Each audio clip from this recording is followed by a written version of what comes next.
എങ്ങനെയാണ് ഒരു വേദശാസ്ത്രം ഉരുവാകുന്നത്? എങ്ങനെയാണ് ഒരു അടിസ്ഥാന വേദോപദേശം ഉണ്ടാകുന്നത്? എങ്ങനെ അത് സത്യമെന്ന് മനസ്സിലാക്കാം? എന്താണ് നമ്മൾ അനുഗമിക്കേണ്ടത്? എല്ലാവരും പറയുന്ന അവരുടെ സിസ്റ്റം കറക്റ്റാണ്. ഇപ്പോൾ പുതുതായിട്ട് ഇറങ്ങിയിരിക്കുന്ന 1-2 പ്രതിഭാസങ്ങൾ, പുതുതല്ല കേട്ടോ ഇതൊന്നും, ഇന്ന് ഇറങ്ങിയിരിക്കുന്ന എല്ലാ ദുരുപദേശങ്ങളും AD 300 മുമ്പ് ഇറങ്ങിയിട്ടുള്ളതാണ്. അതെല്ലാം പിന്നെ ഒന്നും കൂടെ പിശാച് ഇറക്കി നോക്കിപ്പിക്കുന്നതാണ്. ഉദാഹരണത്തിന് മോഡലിസം എന്ന് പറയുന്നൊരു ദുരുപദേശം, മോഡലിസ്റ്റ് മൊണാർക്കിനിസം എന്ന് വിളിച്ചുകൊണ്ടിരുന്നത്. മോഡലിസം എന്ന് പറഞ്ഞാൽ ദൈവം ഒന്നേ ഉള്ളൂ, പഴയ നിയമത്തിൽ പിതാവായും പുതിയ നിയമത്തിൽ പുത്രനായും പരിശുദ്ധാത്മാവ് ഇപ്പോൾ പരിശുദ്ധാത്മാവായും ആകെ ഒരു ദൈവമേ ഉള്ളൂ. പരിശുദ്ധാത്മാവ് ഉള്ളപ്പോൾ പിതാവില്ല, അത് തന്നെയാണ് പിതാവ്. അപ്പം നമ്മുടെ കൂടെയാണ് പിതാവും പുത്രനും പരിശുദ്ധാത്മാവെല്ലാം നമ്മുടെ കൂടെയാണ്. യേശു ക്രിസ്തു ഇവിടെ ജീവിച്ചുകൊണ്ടിരുന്ന പുത്രൻ മാത്രമേ ഉണ്ടായിരുന്നുള്ളൂ. ഒരു ദൈവമുള്ളൂ, പുത്രനായിട്ട് വന്നു, പിതാവായിട്ട് വന്നു. പെന്തക്കോസ്തുകാർ എങ്ങനെ വിശ്വസിക്കുന്നുണ്ടോ? പെന്തക്കോസ്തുകാർ എങ്ങനെ വിശ്വസിക്കുന്നുണ്ട്? യുണൈറ്റഡ് പെന്തക്കോസ്റ്റൽ ചർച്ച് എന്ന് പറഞ്ഞ് ഇഷ്ടം പോലെയുണ്ട്. യേശുവിൻ നാമക്കാർ ഇങ്ങനെയാണ് വിശ്വസിക്കുന്നത്. അവരോട് ചോദിച്ചു കഴിഞ്ഞാൽ യേശുവിൻ നാമത്തിൽ സ്നാനപ്പെടുന്നു പറയുന്ന വലിയൊരു പങ്ക് ആൾക്കാർ ഇതാ വിശ്വസിക്കുന്നത്. ഇത് AD 325 മുമ്പ് ഉണ്ടായിരുന്നതാണ്. നിക്കാ വിശ്വാസ പ്രമാണത്തിൽ അവർ കഠിനമായ ദുരുപദേശം എന്ന് പറഞ്ഞ് തള്ളിക്കളഞ്ഞതാണ്. അപ്പോൾ ഇങ്ങനെയുള്ള അനേകം ദുരുപദേശങ്ങൾ മടങ്ങി വരുന്നു. അപ്പോൾ എന്താണ്, എവിടെയാണ് ഈ സത്യം കിടക്കുന്നത്? അതൊരു വലിയ ചോദ്യമാണ്. Truth, what's the truth? അതായത് നമുക്ക് ഒരു കൃത്യമായ ഉപദേശമുണ്ടോ? സ്റ്റേജിൽ എന്തും പറയാമോ? ആത്മാവ് പറഞ്ഞു എന്ന് പറയുമ്പോൾ എന്തുമാത്രം ആത്മാവ് പറയും? ഇത് സത്യമാണോ? ആത്മാവ് തന്നെയാണോ പറയുന്നത്? നമുക്ക് ഇന്നത്തെ കാലത്ത് ഒത്തിരി ടീച്ചേഴ്സുണ്ട്, ഒത്തിരി ടീച്ചിങ്സ് ഉണ്ട്. പുൾപിറ്റിൽ ആർക്ക് വേണമെങ്കിലും വന്ന് എന്തും പറയാവുന്ന ഒരവസ്ഥയുണ്ട്. ഓരോ ടീച്ചേഴ്സും പറയുമ്പോഴും, ഓരോ പ്രൊഫറ്റ്സും ഓരോ പ്രീച്ചേഴ്സും സംസാരിക്കുമ്പോഴും അവരെല്ലാം പറയുന്നത് ദൈവം എന്നെ കാണിച്ചു തന്നു, ദൈവം എന്നോട് സംസാരിച്ചു. പക്ഷേ അതുകൊണ്ട് സംഭവിക്കുന്നത്, എല്ലാവരോടും ദൈവം സംസാരിക്കുന്നു എന്ന് പറയുമ്പോഴും പലതരം ഉപദേശങ്ങളാണ് പരക്കുന്നത്. ദൈവമാണ് എല്ലാവരോടും സംസാരിക്കുന്നതെങ്കിൽ എല്ലാവരോടും ഒരുപോലെ സംസാരിക്കണ്ടേ? വേണ്ടേ? ദൈവമാണ് എല്ലാവരോടും സംസാരിക്കുന്നതെങ്കിൽ എല്ലാവരോടും ഒരുപോലെ സംസാരിക്കണം. പക്ഷെ അങ്ങനെ ഒരുപോലെ സംസാരിക്കുന്നത് നമ്മൾ കേൾക്കാറില്ല. പലരോടും പലതാണ് സംസാരിക്കുന്നത്. ഒന്നിനോട് ചേരുന്നില്ലാത്ത അവസ്ഥയിലാണ് പലപ്പോഴും ഇന്ന് പോയിക്കൊണ്ടിരിക്കുന്നത്. ഞാൻ ഒരിക്കലും ഇവിടെ സംസാരിച്ചപ്പോൾ പറഞ്ഞൊരു പ്രധാനപ്പെട്ട കാര്യമാണ്, വേദപുസ്തകത്തിൽ എബ്രായ ലേഖനം 2-ാം അധ്യായത്തിൽ പറയുന്നൊരു കാര്യമാണ്, വല്ലപ്പോഴും ഒഴുകിപ്പോകാതിരിക്കേണ്ടതിന് കേട്ട വചനത്തെ ശ്രദ്ധയോടെ കരുതിക്കൊള്ളുവാൻ നമ്മൾ ശ്രദ്ധിക്കണമെന്ന്. ഈ ഒഴുകിപ്പോവുക എന്ന് പറയുന്നത് സ്വാഭാവികമാണ്. ഒഴുകിപ്പോകുന്നത് എപ്പോഴും ക്രിസ്തുവിൻ്റെ പത്യവചനങ്ങളിൽ നിന്ന് മാനുഷികമായ കൽപ്പനകളിലേക്കും ചിന്തകളിലേക്കും ഒക്കെയാണ്. കാരണം മനുഷ്യൻ ജനിക്കുമ്പോഴേ വളരുമ്പോഴേ അവനിൽ പാപവുമുണ്ട്, അവനെ ആശ്വസിപ്പിക്കാൻ ഒരു മതവുമുണ്ട്. എല്ലാ മനുഷ്യർക്കും ഒരു മതമുണ്ട്. ജനിക്കുമ്പോഴേ ചില ചിന്താഗതികളുമായിട്ടാണ് അവൻ വളർന്നു വരുന്നത്. അത് ചിലപ്പോൾ സമൂഹത്തിൽ നിന്ന് കിട്ടുന്നതായിരിക്കും, ചിലപ്പോൾ അവൻ തന്നെ ആർജിച്ചെടുക്കുന്നതായിരിക്കാം. പ്രത്യേകിച്ച് സുവിശേഷം കേൾക്കുന്നതിന് മുമ്പ് തന്നെ ഇവന് കുറേ ഐഡിയാസ് ഉണ്ട്. ഈ ഐഡിയാസ് പലതും മരിക്കുന്നില്ല, ഇത് ജീവിതകാലം മുഴുവനുണ്ട്. ലോകത്തിനൊരു പൊതുവായ പഠന രീതിയുണ്ട്. നമുക്കറിയാം, ഏറ്റവും പ്രധാനപ്പെട്ട ഒരു രീതി എന്ന് പറഞ്ഞാൽ നല്ലത് ചെയ്താൽ സ്വർഗത്തിൽ പോകും. അതെല്ലാം മതത്തിലുള്ളതാണ്, ഒരു കോമൺ റെവലേഷൻ്റെ ഭാഗമാണ്. എന്തെങ്കിലും മോശമായിട്ട് ജീവിച്ചാൽ നീ നരകത്തിൽ പോകുമെന്ന് പറയുന്നു, കോമൺ ഭയപ്പെടുത്തൽ. അതിൻ്റെ കാരണം ദൈവം അവനെ വെളിപ്പെടുത്തുവാൻ 2 രീതികളാണ് പ്രയോഗിച്ചിട്ടുള്ളതെന്നുള്ളതാണ്. ഒന്ന് സാമാന്യ വെളിപ്പാടുകളാണ്. ഈ സാമാന്യ വെളിപ്പാടുകൾ ലോകത്തുള്ള എല്ലാവർക്കും അവൈലബിളാണ്. സാമാന്യ വെളിപ്പാടുകളിലൂടെ നമ്മൾ മനസ്സിലാക്കുന്ന കാര്യങ്ങൾ രക്ഷയ്ക്ക് ഒരു കാരണവശാലും ഗുണം ചെയ്യുന്ന കാര്യങ്ങളല്ല. സാമാന്യ വെളിപ്പാടുകൾ ദൈവമുണ്ട് എന്ന് കണ്ടെത്താൻ മാത്രമേ നമ്മളെ സഹായിക്കുകയുള്ളൂ. ദൈവമുണ്ട് എന്ന് നമ്മൾ കണ്ടെത്തുന്നത് വേദപുസ്തകത്തിൽ നിന്നാകണം നിർബന്ധമില്ല. ദൈവമുണ്ട് എന്നുള്ള കണ്ടെത്തൽ തീർച്ചയായിട്ടും പൊതു വെളിപ്പാടിൽ നിന്ന് വരണം എന്ന് തന്നെയാണ് ദൈവം ആഗ്രഹിക്കുന്നത്. ലോകത്തിലുള്ള സകല മനുഷ്യർക്കും അത് വെളിപ്പെടുത്തിയിട്ടുണ്ട് എന്ന് റോമാലേഖനത്തിൽ നമ്മൾ കണ്ടു. അവൻ്റെ ദിവ്യത്വവും നിത്യശക്തിയും എല്ലാവർക്കും സൃഷ്ടിയുടെ ആരംഭം മുതൽ വെളിപ്പെട്ടിരുന്നു. ദൈവമുണ്ട് എന്നുള്ള വെളിപ്പാട് പ്രപഞ്ചത്തിൽ നൽകപ്പെട്ടിരുന്നു. ദൈവമുണ്ടെന്നുള്ള വെളിപ്പാട് മാത്രമല്ല, നമ്മൾ നീതിയോടെ ജീവിക്കണമെന്നുള്ള വെളിപ്പാടും ഈ ദൈവിക വെളിപ്പാടിൻ്റെ ഒരു ഭാഗം തന്നെയാണ്. ദൈവമുണ്ട് എന്നൊരു മനുഷ്യൻ വിശ്വസിച്ചാൽ അവന് ചില നീതിയുടെ വെളിപ്പാടുകൾ കൂടി ലഭിക്കേണ്ടതായിട്ടുണ്ട്. ഇപ്പോൾ റോമാലേഖനം 1-ാം അധ്യായത്തിൻ്റെ 20 മുതലുള്ള വാക്യങ്ങളിൽ കാണുന്ന പാപങ്ങളുടെ വലിയൊരു ലിസ്റ്റ് നമ്മൾ വായിച്ചാൽ അതൊന്നും വിശ്വാസികളോട് എന്ന് മനസ്സിലായവർ എല്ലാവരും ചെയ്യേണ്ട നന്മ തിന്മകളെക്കുറിച്ചാണ് റോമാലേഖനം 1-ാം അധ്യായത്തിൻ്റെ 28-ാം വാക്യം മുതൽ പറയുന്നത്. ശരിക്കും റോമാലേഖനം 1-ാം അധ്യായത്തിൻ്റെ 18 മുതൽ 3-ാം അധ്യായത്തിൻ്റെ 21-22 വരെ പൊതുവെളിപ്പാടുകളിലൂടെ ജനങ്ങൾ എങ്ങനെ പരാജയപ്പെടുന്നുവെന്ന് മാത്രമാണ് പൗലോസ് പറയുന്നത്. പൊതുവെളിപ്പാടുകൾ, അതായത് ദൈവികമാണ്, എന്നാൽ പ്രപഞ്ചത്തിലൂടെയും മനസാക്ഷിയിലൂടെയും വെളിപ്പെടുന്ന എൻ്റെ മനസ്സിൽ ഇങ്ങനെ തോന്നിച്ചു ബ്രദറെ എന്ന് പറയുന്നതൊന്നും പ്രത്യേക വെളിപ്പാടാകണമെന്നില്ല. അതൊക്കെ ഈ പൊതുവെളിപ്പാടിൻ്റെ ഭാഗമാകാം എന്നുള്ളതാണ് ഞാൻ പറഞ്ഞു വരുന്നത്. അപ്പൊ പൊതുവെളിപ്പാടുകളിലും നന്മ തിന്മകളുണ്ട്, സ്വപ്നങ്ങളുണ്ട്, അല്ലേ? ഞാനൊക്കെ രക്ഷിക്കപ്പെടുന്നതിന് മുമ്പ് ഭയങ്കര കൃത്യമായ സ്വപ്നങ്ങൾ കണ്ടിട്ടുണ്ട്. രക്ഷിക്കപ്പെട്ട ശേഷം അത് ഇത്തിരി കുറഞ്ഞത്. കർത്താവിൻ്റെ ആത്മാവ് എന്നിൽ വരുന്നതിന് മുമ്പ് തന്നെ ചില സ്വപ്നങ്ങൾ കണ്ട് അതുപോലെ നടക്കുമായിരുന്നു. പക്ഷെ ഇപ്പോൾ അത്ര അങ്ങനെ നടക്കുന്നില്ല. അപ്പോൾ ഇതിനകത്തെല്ലാം ഈ ലോകത്ത് തന്നെ ഉള്ള അനേകം ശക്തികൾ, അനേകം വെളിപ്പെടുത്തലുകൾ, നമ്മുടെ മനസ്സിന് പോലും മനസ്സിലാക്കാൻ പറ്റാത്ത മനസ്സിൻ്റെ തന്നെ പലതരം ശക്തികൾ, ഇങ്ങനെയുള്ള പല ശക്തികളും ഉപദേശങ്ങളും ചിന്തകളും മതങ്ങളും നീതി വ്യവസ്ഥകളും ലോകത്തിൽ മുഴുവനുണ്ട്. ഇതെല്ലാം പൊതുവെളിപ്പാടിനെ ശരിക്കും മനസ്സിലാക്കാത്തത് കൊണ്ട് പാപിയായ മനുഷ്യൻ ചിന്തിച്ചുണ്ടാക്കുന്നതും അവൻ്റെ വികലമായ മനസ്സിൽ തോന്നുന്നതുമാണ്. ഇത് റോമാലേഖനം 1-ാം അധ്യായം 18 മുതലുള്ള വാക്യങ്ങൾ വായിച്ചാൽ നിങ്ങൾക്ക് മനസ്സിലാവുന്ന കാര്യങ്ങളാണ്. എന്നാൽ പ്രത്യേക വെളിപ്പാടെന്ന് പറയുന്നത് നമുക്ക് പ്രകൃതിയിൽ നിന്ന് ലഭിക്കുന്നതല്ല, മനസാക്ഷിക്ക് തോന്നുന്നതല്ല. അത് ദൈവം നമുക്ക് പ്രത്യേകമായി നൽകുന്നതാണ്. അത് തിരഞ്ഞെടുക്കപ്പെട്ടവർക്കുള്ളതാണ്, വിളിക്കപ്പെട്ടവർക്കുള്ളതാണ്, വിശ്വസിക്കുന്നവർക്കുള്ളതാണ്. അത് വചനത്തിലൂടെയാണ് പ്രധാനമായും നമുക്ക് ലഭിക്കുന്നത്. കാരണം അന്ന് ലഭിച്ചപ്പോൾ അത് വചനത്തിലൂടെ അല്ല ലഭിച്ചത്. ഇപ്പോൾ യെശയ്യാവിന് ലഭിച്ച വചനത്തിലൂടെ അല്ല, നേരിട്ടുള്ള ഓറക്കിൾസ് ആയിട്ടാണ്. അതുപോലെ അന്ന് ദൈവം സംസാരിക്കുമ്പോൾ that was only A spoken word. പക്ഷേ അത് കോഡിഫൈ ചെയ്തൊരു വേദപുസ്തകമായിട്ട് നമ്മുടെ കയ്യിലേക്ക് ലഭിക്കുമ്പോൾ, എൻ്റെ കയ്യിലേക്ക് അത് ലഭിക്കുമ്പോൾ ദൈവം സംസാരിക്കുന്നത് എ റിട്ടൺ സെറ്റ് ഓഫ് ഡോക്യുമെൻസിലൂടെയാണ്. പ്രാഥമികമായി അതിലൂടെ മാത്രമേ ദൈവം സംസാരിക്കുകയുള്ളൂ എന്ന് ബ്രദറുകാർ പറയുന്ന പോലെ ഞാൻ പറയുന്നില്ല. പ്രാഥമികമായി ദൈവം ഉപയോഗിക്കുന്നത് ഈ റിട്ടൺ ടെക്സ്റ്റ് ഓഫ് ദ ബൈബിളാണ്. എന്തുകൊണ്ട്? ഈ വേദപുസ്തകത്തിലെ ഉപദേശങ്ങൾ വളരെ പ്രധാനമാണ്. ഒരു മനുഷ്യൻ വന്ന് സംസാരിക്കുമ്പോൾ, ഞാനൊരു ഉദാഹരണം നിങ്ങളോട് പറയാം. സ്വരാഷ്ട്രിയൻ മതം എന്ന് പറഞ്ഞൊരു മതമുണ്ട് ഇന്ത്യയിൽ, പാഴ്സികളുടെ മതം. ഈ പാഴ്സികളുടെ മതത്തിലെ ദൈവത്തിൻ്റെ പേരെന്താണെന്നറിയോ? അഹുറ മസ്ദ എന്നാണ്. അഹുറ മസ്ദ. അതുപോലെ ഒരു ഡെവിളും ഉണ്ട് അവർക്ക്, ഒരു സാത്താനും ഉണ്ട്. അതിൻ്റെ പേര് സ്പെൻഡാമൈനോ എന്നോ മറ്റോ, ഞാൻ ഓർക്കുന്നില്ല. പക്ഷേ അവർ വിശ്വസിക്കുന്ന ഒരു കാര്യമുണ്ട്, ഡ്യുവലിസം. അതായത് ദൈവം പോലെ തന്നെ, ഈ അഹുറാമസ്ദയെ പോലെ തന്നെ ശക്തിയുള്ള ആളാണ് ആരും? ഈ സാത്താനും. അപ്പം സാത്താനും ദൈവവും ഒരാൾ നന്മയുടെ സൈഡിലും വേറൊരാൾ തിന്മയുടെ സൈഡിലും നിൽക്കുന്നു.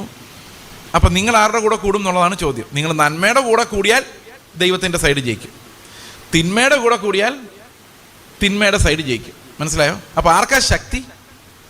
ദൈവവും പിശാചും തുല്യവും വിപരീതവുമായ രണ്ട് ശക്തികളാണെന്ന് അവർ വിശ്വസിക്കുന്നത്. ഇത് തന്നെയാണ് ഇന്ന് പല പ്രസംഗങ്ങളും സ്റ്റേജിലൂടെ പറയുന്നതും. ദൈവം നിങ്ങളെ അനുഗ്രഹിക്കാൻ ആഗ്രഹിക്കുന്നു, പക്ഷെ പിശാച് സമ്മതിക്കുന്നില്ല. ദൈവത്തിന് നിങ്ങളെക്കുറിച്ച് ഭയങ്കര പദ്ധതികളാണ്, പക്ഷെ നടക്കുന്നില്ല. കാരണം പിശാച് സമ്മതിക്കുന്നില്ല. അപ്പൊ ആരാ ദൈവം? അപ്പൊ ദൈവത്തെക്കുറിച്ചുള്ള നമ്മുടെ പിക്ചർ നിസ്സഹായനായി മനുഷ്യരുടെ സഹായവും അവൻ്റെ ഒരു പ്രാർത്ഥനയും പ്രതീക്ഷിച്ചിങ്ങനെ ഇരിക്കുക. ഇവൻ്റെ ഒരു പണി ചെയ്യാൻ ആരാ? ദൈവം തീരുമാനിക്കുന്ന ഒരു കാര്യം നടപ്പാക്കാൻ ദൈവം മനുഷ്യരുടെ സഹായവും ചോദിച്ച് ഇങ്ങനെ കാത്തിരിക്കുക. നമ്മൾ പ്രാർത്ഥിച്ചില്ലെങ്കിൽ ദൈവത്തിനൊന്നും ചെയ്യാൻ പറ്റില്ല. ഇതെവിടെ നിന്ന് വന്നതാ? This is not the Bible. ബൈബിളിലെ ദൈവം സകലത്തിനും മീതെ അധികാരിയും ഒരു പദ്ധതി ഇട്ടാൽ അത് നടപ്പാക്കാൻ കഴിവുള്ളവനുമാണ്. അതിന് മനുഷ്യൻ്റെ ഒരു സഹായവും ആവശ്യമില്ലെന്ന് മാത്രമല്ല, ഈ സാത്താന് പോലും ദൈവത്തിൻ്റെ പെർമിഷൻ ഇല്ലാതെ ഒരാളുടെ അടുത്ത് വരാനോ ശ്വാസം വിടാനോ പോലും കഴിയില്ല. അപ്പം നമ്മൾ ഇന്നത്തെ പോപ്പുലർ മതത്തിൽ വളർത്തി വിട്ടിരിക്കുന്ന വലിയ പിശാചുണ്ടല്ലോ, അത് ശരിക്കും ഒരു സ്ട്രോങ് ദുരുപദേശത്തിൽ നിന്ന് വരുന്നതാണ്. അപ്പം സ്റ്റേജിൽ നിന്ന് ഒരാൾ ഇങ്ങനെ സംസാരിക്കുമ്പോൾ ഇത് ദുരുപദേശമാണല്ലോ എന്ന് മനസ്സിലാകണമെങ്കിൽ എന്താണ് ഉപദേശം എന്ന് നമ്മൾ തിരിച്ചറിയണം. അതുപോലെ ഈ സാത്താൻ്റെ ശക്തിയെ മാഗ്നിഫൈ ചെയ്ത് നമ്മൾ അവതരിപ്പിക്കുമ്പം, ദൈവത്തെ നിസ്സഹായനാക്കുമ്പം ചിലപ്പോൾ നിങ്ങൾ പ്രവർത്തിച്ചില്ലെങ്കിൽ ദൈവത്തിന് വേറെ വഴിയില്ല സഹോദരൻ. ഞാൻ ഇങ്ങനെ കേട്ടിട്ടുണ്ട്. എനിക്ക് സഹതാപം തോന്നുന്നത് ദൈവത്തോടാണ്, അവരുടെ ദൈവത്തോട്. Who is that God? അപ്പൊ ദൈവം ആരാണെന്ന് പഠിക്കുന്നത് തന്നെ നമുക്ക് ഭയങ്കര എഡിഫൈങ് ആണ്. Who is our God? ചില പറയും ദൈവം അവന് കൊടുത്താൽ അവൻ നിന്നെ മാനിക്കും. അപ്പൊ ദൈവം നമ്മൾ പൈസ ഇടുന്ന നോക്കിയിരിക്കുകയാണ്. യേശു അങ്ങനെ നോക്കിയിരുന്നിട്ടുണ്ട് ഒരു പ്രാവശ്യം. ഇവൻ കൂടുതലിട്ടു, ഇവനെ അനുഗ്രഹിച്ചേക്കാം. അപ്പൊ ഇവിടെ എല്ലാം ദൈവത്തിന്റെ പിക്ചർ കാണുന്ന അത്യാഗ്രഹിയായ, ആരാധന കൊതിയനായ, നമ്മൾ എന്തെങ്കിലും നന്മ ചെയ്തോ എന്ന് നോക്കി ഇരുന്നിട്ട് അനുഗ്രഹിക്കാൻ വെയിറ്റ് ചെയ്യുന്ന, അല്ലേ, നമ്മുടെ പ്രവൃത്തികളുണ്ട്, അവൻ കൊള്ളാം കേട്ടോ, അവനെ അനുഗ്രഹിച്ചേക്കാം, ഇവൻ ശരിയായില്ല, അവനെ വിട്ടേക്കാം എന്നിങ്ങനെ മനുഷ്യരെ നോക്കി തീരുമാനമെടുക്കുന്ന, മനുഷ്യരുടെ പ്രവൃത്തികളെ ആശ്രയിച്ച് ഈ ലോകത്തെ പ്ലാൻ ചെയ്യുന്ന ഒരു നിസ്സഹായനായ, നമ്മളെ ആശ്രയിച്ചിരിക്കുന്ന ഒരു ദൈവത്തിൻ്റെ പിക്ചറാണ് ഇന്ന് കോമൺലി നമ്മൾ കാണുന്നത്. അതുകൊണ്ട് വർഷങ്ങൾക്ക് മുമ്പ് അത്തനേഷ്യസ് എന്ന് പറയുന്ന ഒരു വിശുദ്ധൻ പറഞ്ഞു. അതെന്നാ പറഞ്ഞെന്നറിയോ? AD 325 പറഞ്ഞു, ലോകത്തുള്ള എല്ലാ ദുരുപദേശങ്ങളുടെയും ആരംഭം ദൈവമാര് എന്നുള്ളതിലും അവൻ്റെ ത്രിയേക സ്വഭാവം നിഷേധിക്കുന്നതിൽ നിന്നുമാണ് ഉത്ഭവിക്കുന്നത്. ഒന്നുകൂടെ കേൾക്കണം. ദൈവത്തിൻ്റെ പ്രകൃതം, സ്വഭാവം, അവൻ്റെ ത്രിയേക പ്രകൃതം, nature, triune nature of God, അതിനെ നിഷേധിക്കുന്നതിൽ നിന്നാണ് എല്ലാ ദുരുപദേശങ്ങളും ഉണ്ടാകുന്നത്. ഇത് ഒരർത്ഥത്തിൽ വളരെ സത്യമായ കാര്യമാണ്. അപ്പോൾ ഇന്ന് നമ്മൾ പെട്ടെന്ന് കേൾക്കുകയാണ്, ഒരു സ്റ്റേജിലോട്ട് കയറുന്ന ഒരാൾ പറയുകയാണ്, കഴിഞ്ഞ ദിവസം ഞാൻ കേട്ടതാണ്, നിങ്ങളുടെ പദ്ധതികളൊന്നും നടക്കുമെന്ന് നിങ്ങൾ വിചാരിക്കരുത്, ദൈവത്തിൻ്റെ പദ്ധതികളെ നടക്കുകയുള്ളൂ. നല്ല വാക്യമല്ലേ? നല്ല വാക്യം. പക്ഷെ അടുത്ത വാക്യം എന്താണെന്നറിയോ? നിങ്ങൾ ഒരു പക്ഷേ പദ്ധതി ഇട്ടിരിക്കുന്ന ഗൾഫിൽ പോകാനായിരിക്കും, ദൈവം പദ്ധതി ഇട്ടിരിക്കുന്ന അമേരിക്കയിൽ പോകാൻ. ഇത് എത്രാമത്തെ അധ്യായത്തിൽ അങ്ങനെ എഴുതിയിരിക്കുന്നത്? അപ്പൊ ദൈവത്തിന്റെ പദ്ധതികൾ ഒരാളിരുന്ന് സ്റ്റേജിൽ നിന്ന് പറയുമ്പോൾ, നിങ്ങളുടെ ജീവിതത്തെക്കുറിച്ചുള്ള പദ്ധതികൾ പറയുമ്പോൾ, ഇത് എത്രാം അധ്യായത്തിലാണ്, എത്രാം വാക്യത്തിലാണ് ഇങ്ങനൊരു വാഗ്ദത്തം ഉള്ളത്? ക്രിസ്തു ആയിരുന്നെങ്കിൽ ഇങ്ങനൊരു വാഗ്ദത്തം എനിക്ക് നൽകുമായിരുന്നോ? ദൈവത്തിന്റെ സ്വഭാവം അനുസരിച്ച് അവൻ ഇങ്ങനെ പറയുമോ? എൻ്റെ ദൈവം ആരാണ്, അവൻ്റെ പ്രകൃതം എന്താണ്, ഇത് അറിയാതെ ഇരിക്കുന്നത് കൊണ്ട്, ദൈവത്തിൻ്റെ ശക്തിയെക്കുറിച്ചോ തിരുവെഴുത്തുകളെക്കുറിച്ചോ ഒന്നും അറിയാത്തത് കൊണ്ട് അവർ തെറ്റിപ്പോകുന്നു, പരിജ്ഞാനമില്ലാതെ നടക്കുന്നു. ആര് സ്റ്റേജിൽ വന്ന് ഉപദേശിച്ചാലും അത് ദിവ്യമെന്ന് വിചാരിക്കുന്നു. അവർ നല്ല സ്വഭാവമുള്ളവരാണ്, മിടുക്കന്മാരാണ്, സമർത്ഥരാണ്, ഉപദേശിക്കാൻ സമർത്ഥരാണെങ്കിൽ അത് ശരിയെന്ന് വിചാരിക്കുന്നു. അതുകൊണ്ട് കുറേ വർഷങ്ങൾ കഴിഞ്ഞപ്പോൾ പെൻഡക്കോസ്റ്റൽ ചർച്ച് എന്ന് പറയുന്നത് ഒരു കോമൺ ഉപദേശ അടിസ്ഥാനമില്ലാതെ ആർക്ക് വേണമെങ്കിലും എന്തും പഠിപ്പിക്കാവുന്നതും, വീണ്ടും ജനനം എന്താണെന്ന് പോലും അറിയാൻ വയ്യാത്തതും, കുറച്ച് നല്ല ടീച്ചേഴ്സും കുറച്ച് നല്ല പ്രോഫറ്റ്സും കുറച്ച് നല്ല പ്രസംഗങ്ങളുടെ കൈയടക്കി വെച്ചിരിക്കുന്ന ഒരു കുട്ടി സാമ്രാജ്യങ്ങളുമായിട്ട് മാറി. ഇത് നന്നാവോ നമ്മൾ ചോദിക്കുന്നതിന് മുമ്പ് നമ്മുടെ അടിസ്ഥാനങ്ങൾ എന്തൊക്കെയാണെന്ന് പെട്ടെന്നൊന്ന് പരിശോധിക്കാം. അതാണ് എൻ്റെ ഉദ്ദേശം. എന്താണ് ക്രിസ്തീയ വിശ്വാസത്തിൻ്റെ അടിസ്ഥാനങ്ങൾ? ഈ ഉപദേശപരമായ ഫൗണ്ടേഷൻസ് എന്താണ്? ഈ ഫൗണ്ടേഷൻസ് ഞാൻ എടുക്കുന്നത് എവിടെ നിന്നാന്ന് വെച്ച് കഴിഞ്ഞാൽ ബൈബിളിൽ നിന്നാണ്. അപ്പോൾ എല്ലാവരും അങ്ങനെ പറയുമല്ലോ. ലോകത്തുള്ള ആരോട് ചോദിച്ചാലും, യഹോവസാക്ഷിയോട് ചോദിച്ചാലും, ഡെൽഫിയൻസിനോട് ചോദിച്ചാലും, ലോകത്തിലുള്ള ഈ കൃപയുടെ സംഘം ഉണ്ടല്ലോ, എന്താ പറയുക, ചീപ്പ് കൃപയുടെ സംഘം എന്ന് വരെ വിളിക്കാൻ കൊള്ളുകയില്ല. ശരിക്കും അങ്ങനെ കൃപയെ നമ്മൾ അപമാനിക്കാൻ പാടില്ല. അത് വ്യാജ കൃപയുടെ വക്താക്കളായ ആളുകൾ, ഇവരോടെല്ലാം ചോദിച്ചാൽ അവർ പറയും ഞങ്ങൾ ബൈബിളിൽ നിന്നാണ് ഇതെല്ലാം സംസാരിക്കുന്നത്. അപ്പം ഞാനും പറയുകയാണ് ഇപ്പം ബൈബിളിൽ നിന്നാണ് സംസാരിക്കുന്നത്. അപ്പോൾ നിങ്ങൾ ചോദിക്കും, അവരും ബൈബിളിൽ നിന്ന് സംസാരിക്കുന്നു, ഇവരും ബൈബിളിൽ നിന്ന് സംസാരിക്കുന്നു, ഇവരെല്ലാം ബൈബിളിൻ്റെ വചനം എടുക്കുന്നു, നിങ്ങൾ പറയുന്നത് മാത്രം ശരിയെന്ന് എങ്ങനെ മനസ്സിലാക്കാം? ഇതാണ് ഒരു പ്രധാനപ്പെട്ട പ്രശ്നം. അപ്പോൾ ആദ്യം ഞാൻ എന്ത് ബാക്ക്ഗ്രൗണ്ടിൽ നിന്നുകൊണ്ടാണ് സംസാരിക്കുന്നതെന്ന് ഞാൻ നിങ്ങളോട് പറയാം. ഞാൻ നിങ്ങളോട് പലപ്പോഴും ഇവിടെ മല്ലപ്പള്ളി ചർച്ചിലൊന്നും സംസാരിച്ചിട്ടുണ്ട്, വർഷങ്ങളായിട്ട് സംസാരിക്കുന്നു. 2013 തുടങ്ങിയതാണ് ഈ മല്ലപ്പള്ളിയിലുള്ള നമ്മുടെ വചനമായിട്ടുള്ള കൂടിക്കാഴ്ചകൾ. എങ്ങനെയാണ് ഒരു വേദശാസ്ത്രം ഉരുവാകുന്നത്, എങ്ങനെയാണ് ഒരു അടിസ്ഥാന വേദോപദേശം ഉണ്ടാകുന്നത്, എങ്ങനെ അത് സത്യമെന്ന് മനസ്സിലാക്കാം, എന്താണ് നമ്മൾ അനുഗമിക്കേണ്ടത്? എല്ലാവരും പറയുന്ന അവരുടെ സിസ്റ്റം കറക്റ്റാണ്. ഇപ്പോൾ പുതുതായിട്ട് ഇറങ്ങിയിരിക്കുന്ന 1-2 പ്രതിഭാസങ്ങൾ, പുതുതല്ല കേട്ടോ ഇതൊന്നും, ഇന്ന് ഇറങ്ങിയിരിക്കുന്ന എല്ലാ ദുരുപദേശങ്ങളും AD 300 മുമ്പ് ഇറങ്ങിയിട്ടുള്ളതാണ്. അതെല്ലാം പിന്നെ ഒന്നും കൂടെ പിശാച് ഇറക്കി നോക്കിപ്പിക്കുന്നതാണ്. ഉദാഹരണത്തിന് മോഡലിസം എന്ന് പറയുന്നൊരു ദുരുപദേശം. മോഡലിസ്റ്റ് മൊണാർക്കിനിസം എന്ന് വിളിച്ചുകൊണ്ടിരുന്നത്. മോഡലിസം എന്ന് പറഞ്ഞാൽ ദൈവം ഒന്നേ ഉള്ളൂ. പഴയ നിയമത്തിൽ പിതാവായും പുതിയ നിയമത്തിൽ പുത്രനായും പരിശുദ്ധാത്മാവ് ഇപ്പോൾ പരിശുദ്ധാത്മാവായും ആകെ ഒരു ദൈവമേ ഉള്ളൂ. പരിശുദ്ധാത്മാവ് ഉള്ളപ്പോൾ പിതാവില്ല, അത് തന്നെയാണ് പിതാവ്. അപ്പം നമ്മുടെ കൂടെയാണ് പിതാവും പുത്രനും പരിശുദ്ധാത്മാവും എല്ലാം നമ്മുടെ കൂടെയാണ്. യേശു ക്രിസ്തു ഇവിടെ ജീവിച്ചുകൊണ്ടിരുന്ന പുത്രൻ മാത്രമേ ഉണ്ടായിരുന്നുള്ളൂ. ഒരു ദൈവമുള്ളൂ, പുത്രനായിട്ട് വന്നു, പിതാവായിട്ട് വന്നു. പെന്തക്കോസ്തുകാർ എങ്ങനെ വിശ്വസിക്കുന്നുണ്ടോ? പെന്തക്കോസ്തുകാർ എങ്ങനെ വിശ്വസിക്കുന്നുണ്ട്? യുണൈറ്റഡ് പെന്തക്കോസ്റ്റൽ ചർച്ച് എന്ന് പറഞ്ഞ് ഇഷ്ടം പോലെയുണ്ട്. യേശുവിൻ നാമക്കാർ ഇങ്ങനെയാണ് വിശ്വസിക്കുന്നത്. അവരോട് ചോദിച്ചു കഴിഞ്ഞാൽ യേശുവിൻ നാമത്തിൽ സ്നാനപ്പെടുന്നു എന്ന് പറയുന്ന വലിയൊരു പങ്കാൾക്കാർ ഇതാ വിശ്വസിക്കുന്നത്. ഇത് AD 325 മുമ്പ് ഉണ്ടായിരുന്നതാണ്. നിക്കാ വിശ്വാസ പ്രമാണത്തിൽ അവർ കഠിനമായ ദുരുപദേശം എന്ന് പറഞ്ഞ് തള്ളിക്കളഞ്ഞതാണ്. അപ്പോൾ ഇങ്ങനെയുള്ള അനേകം ദുരുപദേശങ്ങൾ മടങ്ങി വരുന്നു. അപ്പോൾ എന്താണ്, എവിടെയാണ് ഈ സത്യം കിടക്കുന്നത്? അതൊരു വലിയ ചോദ്യമാണ്. Truth, what's the truth? ഞാൻ പറയുന്നതാണ് സത്യം, നിങ്ങൾക്ക് എങ്ങനെ അറിയാം? ആദ്യം അവിടെ തുടങ്ങാം അല്ലേ? അതായത് അവർ പറയുന്നത് സത്യം, ഇപ്പം ഈ മോഡലിസ്റ്റുകാർ പറയുന്നത് ഞങ്ങൾ പറയുന്ന സത്യം. അപ്പോൾ എങ്ങനെ തുടങ്ങാം? നമ്മൾ ആദ്യം മനസ്സിലാക്കേണ്ടത് ചരിത്രപരമായുള്ള ദൈവത്തിൻ്റെ സഭയിലുള്ള ദൈവത്തിൻ്റെ ഇടപെടലുകളെ കുറിച്ചാണ്. ഇതും ദൈവത്തിൻ്റെ പ്രകൃതവുമായി ബന്ധപ്പെട്ട് കിടക്കുന്ന കാര്യങ്ങളാണ്. നമ്മൾ അങ്ങോട്ട് വരും. പക്ഷേ ദൈവത്തെക്കുറിച്ച് ചില ആൾക്കാർ പറയുന്നത് he's A clock maker God എന്ന്. അതായത് ദൈവം ഒരു ക്ലോക്ക് ഉണ്ടാക്കി വെച്ച് പോയി, ഇനി ക്ലോക്ക് തന്നെ ഓടിക്കോളൂ എന്ന് പറഞ്ഞാൽ ദൈവം എല്ലാം സൃഷ്ടിച്ച് ഇങ്ങനെ വെച്ചിട്ട് ദൈവം അങ്ങ് മാറി. ഇനിയിപ്പോൾ നിങ്ങൾ തല്ലി കൊല്ലുവാണെങ്കിൽ മോശം ആൾക്കാരെല്ലാം പിടിച്ച് അവസാനം നരകത്തിലിട്ടോളാം. മര്യാദയ്ക്ക് ജീവിക്കുന്നവരൊക്കെ മര്യാദയ്ക്ക് ജീവിക്കും. ഞാനൊന്നിലും ഇടപെടുന്നില്ല, ആരും സ്വന്തമായിട്ട് നന്നാക്കുന്നില്ല, ആരെയും പ്രത്യേകിച്ച് രക്ഷിക്കുന്നില്ല, നിങ്ങൾ എന്താണെന്ന് വെച്ചാൽ തീരുമാനിച്ചോ. ഇതാണ് ക്ലോക്ക് മേക്കർ ഗോഡ് എന്ന് പറയുന്നത്. ദൈവം അങ്ങനെയാണോ? മിണ്ടുന്നില്ലല്ലോ. ഇനി അങ്ങനെങ്ങാനും ആണെന്നാണോ വിചാരിച്ചിരിക്കുന്നത്? അല്ല, ദൈവം ഓരോ സമയത്തും നമ്മുടെ ജീവിതത്തിൽ ഇടപെട്ടുകൊണ്ടിരിക്കുന്ന ആളാണ്. അവൻ എപ്പോഴും പദ്ധതികൾ ഇടുകയും അത് നടപ്പാക്കുകയും ചെയ്യുന്നവനാണ്. അവൻ്റെ ഒരു പദ്ധതിയും നടപ്പാക്കാതെ പോവുകയില്ല. സംശയമുണ്ടോ അതിനകത്ത്? ദൈവത്തെ നമ്മൾ ദൈവമെന്ന് വിളിക്കുന്നത് അവൻ്റെ ഒരു പദ്ധതികളും, പ്ലാൻ ഓഫ് ഗോഡ്, അത് വേണമെങ്കിൽ ഒരു ദിവസം പഠിക്കാനുള്ള കാര്യമാണ്. When he makes a plan he knows how to work it out. അവനൊരു പ്ലാൻ ഇട്ടാൽ അത് നടപ്പാക്കാൻ അവന് സാധിക്കും. അതിന് നമ്മുടെ സഹായം പോലും ആവശ്യമില്ല. ദാറ്റ്സ് ഗോഡ്, അതാണ് ദൈവം. അപ്പൊ ദൈവം സഭയെ ഉണ്ടാക്കിയിട്ട് അങ്ങ് വിട്ടുകൊടുക്കുകയല്ല. നിങ്ങൾ എങ്ങനെയും ഉപദേശം, എന്തെങ്കിലും ഉപദേശം എന്ന് പറഞ്ഞ് വിട്ടുകൊടുക്കായിരുന്നില്ല. ചരിത്രത്തിലുടനീളം ദൈവത്തിൻ്റെ സഭയിൽ ദൈവത്തിൻ്റെ ഇടപെടലുണ്ടായിരുന്നു.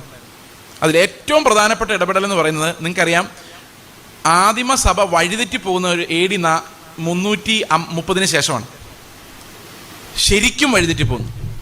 അതിനു മുമ്പും ചില ദുരുപദേശങ്ങളൊക്കെ ഉണ്ടായിരുന്നു. എന്നാൽ AD 300 ശേഷം കുസ്തന്തീനോസ് എന്ന് പറയുന്ന രാജാവ്, കേട്ടിട്ടുണ്ടല്ലോ ഇത്? അദ്ദേഹം അതുവരെ സഭയ്ക്ക് ഭയങ്കര പീഡനങ്ങളായിരുന്നു. ഈ കുസ്തന്തീനോസ് രാജാവ് ഒരു ദിവസം രാത്രി ഉറങ്ങിക്കിടന്നപ്പോൾ ഒരു സ്വപ്നം കണ്ടു. ഒരു കുരിശാണ് പുള്ളി കണ്ടത്. ഈ കുരിശ് നീ ഫ്രണ്ടിൽ വെച്ച് യുദ്ധം ചെയ്യാൻ പോയിക്കോ, നീ ജയിക്കുമെന്നൊരു ശബ്ദം ഉണ്ടായി എന്നാണ് പറയുന്നത്. ഇതൊക്കെ ദൈവം കൊടുത്താണോ ദൈവം അനുവദിച്ചിട്ടാണ്? എനിവേ, ദൈവം അനുവദിക്കാതെ ഒന്നും സംഭവിക്കുന്നില്ല. ഇവൻ കുരിശുമായിട്ട് പോയി യുദ്ധം ചെയ്തു, അവൻ ജയിച്ചു. അതോടുകൂടി കുസ്തന്തീനോസ് എന്ത് ചെയ്തെന്ന് ചോദിച്ചു കഴിഞ്ഞാൽ, കോൺസ്റ്റന്റൈൻ എന്ന് പറയുന്ന രാജാവ് ക്രിസ്തു മതം സ്വീകരിച്ചു എന്ന് ചിലർ പറയുന്നു. ചാവാൻ കിടന്നപ്പോഴാണ് അവൻ ക്രിസ്ത്യാനി ആയെന്ന് ചിലർ പറയുന്നു. പക്ഷേ ക്രിസ്തു മതത്തിന് സ്വാതന്ത്ര്യം കൊടുത്തു. അടുത്ത രാജാവ് തിയോഡോഷ്യസ് വന്നപ്പോൾ ഒരു കൽപ്പന പുറപ്പെടുവിച്ചു, റോമൻ സാമ്രാജ്യത്തിൽ ക്രിസ്തു മതമല്ലാതെ വേറൊന്നും വേണ്ട. അപ്പൊ ബാക്കിയുള്ള അതുവരെ ഉണ്ടായിരുന്ന പാഗൻ മതങ്ങളെല്ലാം നിർത്തി. അപ്പൊ അവർക്ക് ദേവിമാരും ദേവന്മാരും ഉത്സവങ്ങളും എല്ലാം ഉണ്ടായിരുന്നു. അവർ പറഞ്ഞു, അയ്യോ ഞങ്ങളുടെ ഉത്സവങ്ങൾ, ഞങ്ങളുടെ ദേവിമാര്. അപ്പോൾ അവിടുത്തെ അച്ഛന്മാരും മെത്രാന്മാരൊക്കെ പറഞ്ഞു, ഒരു കാര്യം ചെയ്യ്, നിങ്ങൾക്ക് സെമിറാമീസ് എന്ന് പറഞ്ഞ ദേവിയല്ലേ ഉള്ളത്, പകരം കന്യാമറിയാമിനെ വെച്ചോ. സൂര്യദേവന്റെ പെരുന്നാളല്ലേ നിങ്ങൾ ആഘോഷിച്ചുകൊണ്ടിരിക്കുന്നത്? നിങ്ങൾക്കറിയാമോ? ഈ ഡിസംബർ മാസം 21, 22 ആകുമ്പോൾ എന്താ സംഭവിക്കുന്നത്? 22 ഒക്കെ ആകുമ്പോഴേക്കും ഏറ്റവും ചെറിയ രാത്രിയായിരിക്കും എന്ന് പറഞ്ഞാൽ, അല്ല, ഏറ്റവും വലിയ രാത്രിയായിരിക്കും. ഒരു 6:30 ഒക്കെ ആകുമ്പോഴേക്കും ഇരുട്ടും അല്ലേ എന്ന് പറഞ്ഞാൽ ഡേ ചെറുതാ, നൈറ്റ് വലുതാ. അവിടം തൊട്ടാണ് സൂര്യൻ പിന്നെ വളർന്നു തുടങ്ങുന്നത്. ജൂൺ 21 ആകുമ്പം ഇപ്പം നമുക്ക് 6 മണി 7 മണിയായാലും വെളിച്ചമുണ്ടല്ലേ? ഉണ്ടോ? ഉണ്ട്. കാരണം ഇപ്പം സൂര്യൻ നല്ല സ്ട്രെങ്ത് നിൽക്കുക. അപ്പോൾ സൂര്യൻ എന്നാ ജനിച്ചത്? ഏതാണ്ട് ആ കാലത്തിലാണ്, ഈ ഡിസംബർ 22 ശേഷം. അപ്പോൾ അവർ അന്ന് കാൽക്കുലേറ്റ് ചെയ്തത് ഡിസംബർ 25 സൂര്യൻ്റെ പിറന്നാൾ. അതിന് പകരം കർത്താവ്. അപ്പോൾ ഇവർക്ക് സൂര്യനെ ഇനി ആരാധിക്കാൻ പറ്റില്ല. അപ്പോൾ ഉത്സവം വേണ്ടാന്ന് വെക്കാനും പറ്റില്ല. അന്നാണ് ആകെ ഇത്തിരി ബ്രാൻഡി അടിക്കുന്നത്. അപ്പോൾ അവരെന്ത് ചെയ്തു? ഈ നീതി സൂര്യൻ്റെ ജന്മദിനം ആയിക്കോട്ടെ എന്ന് പറഞ്ഞുകൊണ്ട് അത് യേശു ക്രിസ്തുവിൻ്റെ ജന്മദിനമായിട്ട് പ്രഖ്യാപിച്ചു. അങ്ങനെ അങ്ങനെ അങ്ങനെ എല്ലാം എന്ത് ചെയ്തു? ഇവരതുപോലെ ഇങ്ങ് ട്രാൻസ്ഫർ ചെയ്തു തന്നു. പക്ഷേ ദൈവത്തിൻ്റെ ആത്മാവ് അതിനു മുമ്പ് ഒരു പണി ഒപ്പിച്ചായിരുന്നു. AD 325 നിക്യാ വിശ്വാസ പ്രമാണം, നിക്യാ സുന്നഹദോസ് കൂടി, സിനഡ്. ഈ നിക്യയിലെ സിനഡ്, നീഷ്യൻ ക്രീഡ്, നിക്യയിലെ സിനഡ് കൂടുമ്പോൾ ഈ പറയുന്ന സകല ദുരുപദേശങ്ങളും അവിടെ ഉണ്ട്. തൃത്വത്തെ സംബന്ധിക്കുന്നു. സബേലിയനിസം എന്ന് പറയുന്ന ഒരു സാധനമുണ്ട്, അഡോപ്ഷനിസം എന്ന് പറഞ്ഞൊരു സാധനമുണ്ട്. ഇതെല്ലാം ഓരോ ബിഷപ്പ്മാർ പൊക്കിക്കൊണ്ട് വരുവാ. എവിടെയാ? ഈ സിനഡിൽ സംസാരിക്കാൻ വേണ്ടി. അവിടെ ഇരുന്ന് നാളുകൾ ഇരുന്ന്, കുസ്തന്തീനോസിൻ്റെ കാലത്താണ് നടക്കുന്നത്. അത് കഴിഞ്ഞാണ് ഈ സംഭവങ്ങളെല്ലാം നടക്കുന്നത്. നാളുകൾ ഇരുന്ന് ഇതൊക്കെ ഇന്ന കാരണത്താൽ ദുരുപദേശം എന്ന് പറഞ്ഞ് അവസാനം അവരൊരു നിക്യാവിശ്വാസ പ്രമാണം ക്രോഡീകരിച്ചുണ്ടാക്കി. നിങ്ങൾക്കറിയാമോ നിക്യാവിശ്വാസ പ്രമാണം? CSIയിലും മർത്തോമയിലും എല്ലാം ചൊല്ലുന്ന, യാക്കോബായാലും ഓർത്തഡോക്സിലും കത്തോലിക്കയിലും എല്ലാം ചൊല്ലുന്ന, എന്നാൽ കത്തോലിക്കർ ചൊല്ലുമ്പോഴും യാക്കോബക്കാർ ചൊല്ലുമ്പോഴും അതിനകത്ത് ദൈവമാതാവായ വിശുദ്ധ കന്യാമറിയാം എന്നുള്ളൊരു വാക്ക്, ദൈവമാതാവായ എന്നുള്ളൊരു വാക്ക് ആഡ് ചെയ്തിട്ടാണ് അവർ പറയുന്നത്. എന്നാൽ ബാക്കി സഭകൾ പറയുമ്പോൾ അത് പറയാറില്ല, കന്യാമറിയമിൽ നിന്ന് ജനിച്ചെന്ന് മാത്രമേ പറയാറുള്ളൂ. അപ്പം നിക്യാവിശ്വാസ പ്രമാണം ലോകത്തിലുള്ള എല്ലാ സഭകളും അംഗീകരിക്കുന്ന ഒരു പ്രമാണമാണ്. ഈ നിക്യാവിശ്വാസ പ്രമാണം എന്ന് പറയുന്ന അതിനുശേഷമാണ് കറപ്ഷൻ മുഴുവൻ വരുന്നത്. ഓക്കെ, അതിനർത്ഥം എന്താണെന്ന് വെച്ച് കഴിഞ്ഞാൽ, ഈ നിക്യാവിശ്വാസ പ്രമാണം പറയുമ്പോൾ അതിനകത്ത് പറയുന്ന ചില കാര്യങ്ങളുണ്ട്. യേശു ജനിച്ചവനാണ്, സൃഷ്ടിക്കപ്പെട്ടവനല്ല. പിതാവിൽ നിന്ന് പുറപ്പെടുന്നവനാണ്, സൃഷ്ടിയല്ല, അല്ലേ, സൃഷ്ടിക്കപ്പെടാത്തവനാണ്. അതുപോലെ യേശുവിൻ്റെ വരവ്, പാപമോചനം, കാതോലികവും ശ്ലൈഹികവുമായ ഏക സഭ എന്ന് പറഞ്ഞാൽ സ്ലീഹന്മാരാൽ സ്ഥാപിക്കപ്പെട്ടതും ലോകം മുഴുവൻ വ്യാപിച്ച് കിടക്കുന്നവൻ, അല്ല കത്തോലിക്ക സഭയെക്കുറിച്ചല്ല പറയുന്നത്, ലോകം മുഴുവൻ വ്യാപിച്ച് കിടക്കുന്നതുമായ ഏക സഭ, സ്നാനം, ഈ വക ഉപദേശങ്ങളെല്ലാം അതിനകത്തുണ്ട്. അതിനുശേഷമാണ് ഈ നിക്യാവിശ്വാസ പ്രമാണവും കയ്യിൽ വെച്ചോണ്ടാണ് പിന്നെയുള്ള വഴിതെറ്റലുകൾ മൊത്തം. ഈ വഴിതെറ്റി പോകുമ്പോഴെല്ലാം ഇവർ ആദ്യം എന്ത് ചൊല്ലുന്നുണ്ട്? ഈ നിക്യാവിശ്വാസ പ്രമാണം ചൊല്ലുന്നുണ്ട്. എന്ന് പറഞ്ഞാൽ അന്നത്തെ വിശ്വാസ പ്രമാണം ഈ 16-ാം നൂറ്റാണ്ട് വരെ അങ്ങനെ തന്നെ ചൊല്ലിക്കൊണ്ടാണ് ഇവർ ഈ തട്ടിപ്പ് പണികളെല്ലാം കാണിച്ചുകൊണ്ടിരുന്നത്. ഓക്കെ, അപ്പോൾ അതിന് വെളിയിലുള്ളവരെല്ലാം ചർച്ച എന്തായിട്ട് കണ്ടം ചെയ്തു? ഹെററ്റിക്സ് ആയിട്ട് കണ്ടം ചെയ്തു. അവരവിടെ ഇവിടെയൊക്കെ പോയി പാർത്തു, പല ചെറിയ ചെറിയ ഗ്രൂപ്പുകൾ ഉണ്ടാക്കി, പിന്നെ നശിച്ചു പോയി. ഇതൊന്നും പിന്നെ നിലനിന്നില്ല. ഏതാ? ഈ മോഡലിസം, സബേലിനിസം, ഇങ്ങനെയുള്ള 100,000 ഇസങ്ങളൊന്നും പിന്നെ നിലനിന്നില്ല, അതെല്ലാം നശിച്ചുപോയി. പിന്നീട് എന്ത് സംഭവിച്ചു? റോമൻ കത്തോലിക്ക സഭയിലേക്ക് ഈ മാലിന്യങ്ങളെല്ലാം കൂടെ വന്ന് അടിഞ്ഞപ്പോൾ 16-ാം നൂറ്റാണ്ടിൽ മാർട്ടിൻ ലൂതർ എന്ന് പറയുന്ന ആൾ, 15-ാം നൂറ്റാണ്ടിൻ്റെ അവസാനം, അല്ല 16-ാം നൂറ്റാണ്ടിൽ അദ്ദേഹം ഒരു റോമൻ കത്തോലിക്ക പള്ളിയിൽ അച്ഛനായിരുന്നു, കല്യാണം കഴിക്കാത്ത അച്ഛൻ. ഒരു ദിവസം പുള്ളി എന്തോ പാപം ചെയ്തതിൻ്റെ പേരിൽ സെൻറ്റ് പീറ്റേഴ്സ് ചർച്ചാന്ന് തോന്നുന്നു, എനിക്ക് ആ ചർച്ചിൻ്റെ പേര് ഓർമ്മയില്ല, ഇതിൻ്റെ സ്റ്റെപ്പ് പുള്ളി നിരങ്ങി കയറുമായിരുന്നു. നിരങ്ങി എന്തിനാണെന്നറിയോ? ഈ പാപപരിഹാരം കിട്ടാൻ വേണ്ടി. അപ്പോൾ ആ മാർട്ടിൻ ലൂതർ അത് കയറി പടി തീരാറായപ്പോൾ മാർട്ടിൻ ലൂതർ ഒരു വെളിപ്പാടുണ്ടായി. മാർട്ടിൻ ലൂതറിന് കർത്താവിൻ്റെ ശബ്ദം അവൻ കേട്ടു. റോമാലേഖനം 1:17, എൻ്റെ നീതിമാൻ വിശ്വാസത്താൽ ജീവിക്കും. ഇതിനൊരു ബാക്ക്ഗ്രൗണ്ട് ഉണ്ട്.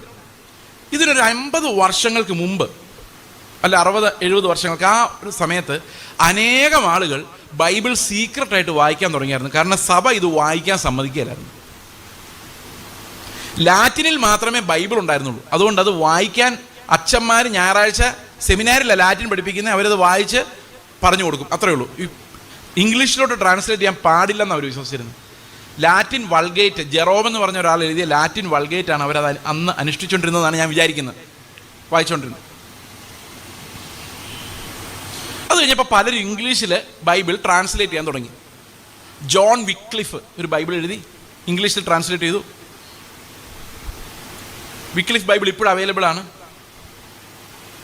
അതുപോലെ ടിൻഡെയിൽ, ജോൺ ടിൻഡെയിൽ എന്ന് പറഞ്ഞ ഒരാൾ ഒരു ബൈബിൾ എഴുതി. വില്യം ടിൻഡെയിൽ ഒരു ബൈബിൾ എഴുതി, വില്യം ടിൻഡെയിൽ. അതും ഇപ്പോഴും നമുക്ക് നെറ്റിലൊക്കെ നോക്കിയാൽ കിട്ടും. അവർ ഇംഗ്ലീഷിലോട്ട് ട്രാൻസ്ലേറ്റ് ചെയ്തു, ജർമ്മനിലോട്ട്, മറ്റു പല ഭാഷകളിലോട്ട് ട്രാൻസ്ലേറ്റ് ചെയ്തു.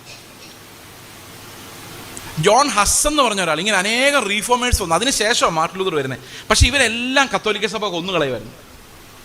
വിക്ലിഫിനെ കൊല്ലാൻ പറ്റിയില്ല. തന്നെ മരിച്ച ശേഷം ഇത് സഭയ്ക്കെതിരെ നിന്നുകൊണ്ട് പിശാചാണ്, ഇയാളുടെ ആത്മാവ് ഇറങ്ങി നടക്കുമെന്നും പറഞ്ഞുകൊണ്ട് ഈ വിക്ലിഫിനെ അവസാനം ശവം മാന്തി എടുത്ത് അവർ കത്തിച്ചു കളഞ്ഞു. കാരണം തീയിലിട്ട് കത്തിച്ചാൽ പിന്നെ പിശാച് വരില്ലായിരുന്നു റോമൻ കത്തോലിക്കരുടെ വിശ്വാസം. ഒന്ന് ആലോചിച്ച് നോക്കി, കർത്താവിൻ്റെ സഭ പോയ പോക്ക് എതിലെയാണ്. അതിനുശേഷമാണ് നവീകരണ ഉപദേശങ്ങൾ വരുന്നത്, മാർട്ടിൻ ലൂതറിന്റെ നവീകരണ ഉപദേശങ്ങൾ. അതായത് വിശ്വാസത്തിലൂടെ മാത്രം രക്ഷ, പ്രവൃത്തികളാലല്ല.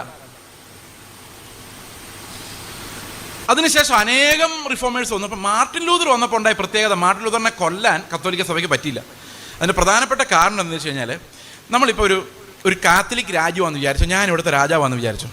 ഓക്കെ, നിങ്ങളെല്ലാവരും പള്ളിയിൽ പോകുന്ന കത്തോലിക്കരാ, രാജാവ് പറയുന്നത് കേൾക്കുന്നുണ്ട്. പക്ഷെ ഒരു പ്രോബ്ലം എന്താണെന്ന് വെച്ച് കഴിഞ്ഞാൽ, ഈ രാജാവും ഉൾപ്പെടെ പാപികളാണ് എല്ലാവരും, അല്ലേ? ആണോ?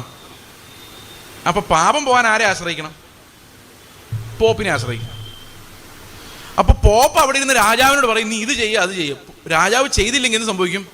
ജർമ്മനിയെ മുഴുവൻ അങ്ങ് മുടക്കും, അല്ലെങ്കിൽ നമ്മുടെ രാജ്യത്തെ മുഴുവൻ അങ്ങ് മുടക്കും. ആൾക്കാർ പറയും, അയ്യോ ഞങ്ങളെല്ലാവരും നരകത്തിൽ പോവാണെങ്കിൽ ഞങ്ങൾക്ക് പോപ്പ് മതിയെന്ന് പറയും. എല്ലാവരും ആരുടെ കൂടെ? യഥാർത്ഥത്തിൽ ആരുടെ കൂടെയാണ്? രാജാവിൻ്റെ കൂടെ അല്ല, പോപ്പിൻ്റെ കൂടെയാണ്. കാരണം ഈ മതമില്ലാതെ പോയ, കത്തോലിക്ക സഭ ഇല്ലാതെ പോയ പിന്നെ ജനങ്ങൾ പിന്നെ എങ്ങനെ സ്വർഗത്തിൽ പോകുന്നവർക്ക് അറിയാൻ മേല. റോമൻ പോപ്പ് നമ്മളെ അങ്ങ് മുടക്കിയെന്ന് വിചാരിച്ചോ, രാജാവ് ഉൾപ്പെടെ എല്ലാം വെള്ളത്തിലാവും. കാരണം രാജാവിന് വരെ സ്വർഗത്തിൽ കൊണ്ടുപോകാൻ പറ്റുമോ? ജനങ്ങൾ സമ്മതിക്കുമോ? ജനങ്ങൾ രാജാവിനെതിരെ തിരിയും. ഇങ്ങനെ ജർമ്മനിയിലെ പ്രഭുക്കന്മാരെല്ലാം മടുത്തിരിക്കുമ്പോഴാണ് ഈ മാർട്ടിൻ ലൂതർ വരുന്നത്. ആ അവസരത്തിൽ ഈ ജർമ്മൻ പ്രഭുക്കന്മാരെല്ലാം മാർട്ടിൻ ലൂതറിൻ്റെ കൂടെ കൂടി. അതെല്ലാം ദൈവം അങ്ങനെ ഒരുക്കി വെച്ചു. അങ്ങനെയാണ് ലൂതറൻ ചർച്ച് ഉണ്ടാകുന്നത്. ലൂതറൻ ചർച്ച് ഉണ്ടായി, അനേകം റീഫോംഡ് ചർച്ചുകളുണ്ടായി. അവർ റീഫോർമേഷൻ്റെ 5 തത്വങ്ങൾ, നിങ്ങൾക്ക് ഓർമ്മയുണ്ടെന്നറിയത്തില്ല, കഴിഞ്ഞ വർഷം 500ാം വാർഷികം ഓഫ് റീഫോർമേഷൻ എന്ന് പറഞ്ഞ ആഘോഷിച്ചത്. കഴിഞ്ഞ 2 വർഷങ്ങൾക്ക് മുമ്പ്, നിങ്ങൾ ഓർക്കുന്നുണ്ടെന്നറിയില്ല. മാർട്ടിൻ ലൂതർ പോയി ഒരു 95 തെസിസ് എന്ന് പറഞ്ഞ് അദ്ദേഹം കണ്ടെത്തിയ കാര്യങ്ങൾ വിറ്റൻബർഗ് പള്ളിയുടെ ആ ഭിത്തിയിൽ അടിച്ചതിൻ്റെ 500ാം വാർഷികം 2 വർഷം മുമ്പാണെന്ന് തോന്നുന്നു ആഘോഷിക്കുന്നത്, ലോകം മുഴുവൻ. 500 years ഓഫ് റിഫോർമേഷൻ. അന്ന് ഈ നവീകരണ വിശുദ്ധന്മാർ പറഞ്ഞ 5 തത്വങ്ങൾ നിങ്ങൾ പല പ്രാവശ്യം ഈ ബൈബിൾ സ്റ്റഡി ഇരുന്നിട്ടുണ്ട്, നിങ്ങൾ കേട്ടിട്ടുണ്ടാവും. കൃപ മാത്രം, അല്ല, ആദ്യം തുടങ്ങുമ്പോൾ വചനം മാത്രം, കൃപ മാത്രം, വിശ്വാസം മാത്രം, ക്രിസ്തു മാത്രം, ദൈവത്തിൻ്റെ മഹത്വം മാത്രം. 5 സോളാസ്, 5 സോളാസ്. എന്തൊക്കെയാണ്? നമുക്ക് ഏത് ഓർഡറിൽ പറഞ്ഞാലും, കൃപ മാത്രം, വിശ്വാസം മാത്രം, ക്രിസ്തു മാത്രം, വചനം മാത്രം, ദൈവത്തിൻ്റെ മഹത്വം മാത്രം. ഒന്നും കൂടെ വിശദീകരിച്ചാൽ, കൃപ മാത്രം. എത്ര വലിയ വിശുദ്ധനായാലും സ്വർഗത്തിൽ ചെല്ലുമ്പോൾ അവനൊരു കാര്യം പറയേണ്ടി വരും, ഞാൻ ഇവിടെ വരുന്നത് കൃപ മാത്രം. നോട്ട് മൈ മെറിറ്റ്, എൻ്റെ മെറിറ്റ് അല്ല. There are no meritorious admissions in heaven, only grace admissions. ഏതു മനുഷ്യനും സ്വർഗത്തിൽ ചെല്ലുന്നത് ഇറ്റ് ഈസ് ബൈ ഗ്രേസ്. അതാണ് റിഫോർമേഷന്റെ ഫൗണ്ടേഷനിൽ ഒരു കാര്യം. രണ്ടാമത്തെ കാര്യം, it is by faith alone, not by works. Grace alone, not by merit. Faith alone, not by works. ഇവിടെ വലിയ പ്രതിസന്ധികൾ ഉണ്ടായിട്ടുണ്ട്. ഈ ഇന്നത്തെ കാലത്ത് ജനങ്ങൾക്ക് ഈ വർക്കില്ലാതെ പറ്റില്ല. കാരണം കർത്താവ് പറയാം, നിനക്കത് ഫ്രീ ആയിട്ട്, എനിക്ക് ഫ്രീ ആയിട്ട് വേണ്ട, ഞാൻ ദൈവമാ ഫ്രീ ആയിട്ട് തരുന്നത്, എന്നാലും വേണ്ട, ഞാൻ അധ്വാനിച്ച് മേടിച്ചോളാം. എടാ, നിനക്ക് അധ്വാനിച്ചാൽ കിട്ടത്തില്ല, പറ്റും, ഞാൻ അധ്വാനിച്ച് മേടിക്കും. ഇതാണ് ഫെയ്ത്ത് പ്ലസ് വർക്ക്സ്. മനസ്സിലാവുന്നുണ്ടോ ഞാൻ പറയുന്നത്? അപ്പോൾ ഫെയ്ത്ത് എലോൺ, നോട്ട് വർക്ക്സ്. മൂന്നാമത് സ്ക്രിപ്ചർ എലോൺ എന്ന് പറഞ്ഞാൽ വചനം. ഈ വചനത്തെക്കുറിച്ച് പറയുമ്പോൾ നമ്മൾ 4 കാര്യങ്ങൾ പ്രത്യേകമായിട്ട് പറയണം. വൈ സ്ക്രിപ്ചർ എലോൺ എന്ന് പറഞ്ഞാൽ, ഒന്ന്, സ്ക്രിപ്ചർ പൂർണ്ണമായും വേദപുസ്തകം തെറ്റുകളില്ലാത്തതാണ്. വിശ്വസിച്ചോ? എല്ലാവരും വിശ്വസിക്കുന്നുണ്ടോ? ഓക്കെ, തെറ്റുകളില്ലാത്തതാണ്. അതാണ് പ്രിൻസിപ്പിൾ നമ്പർ 1.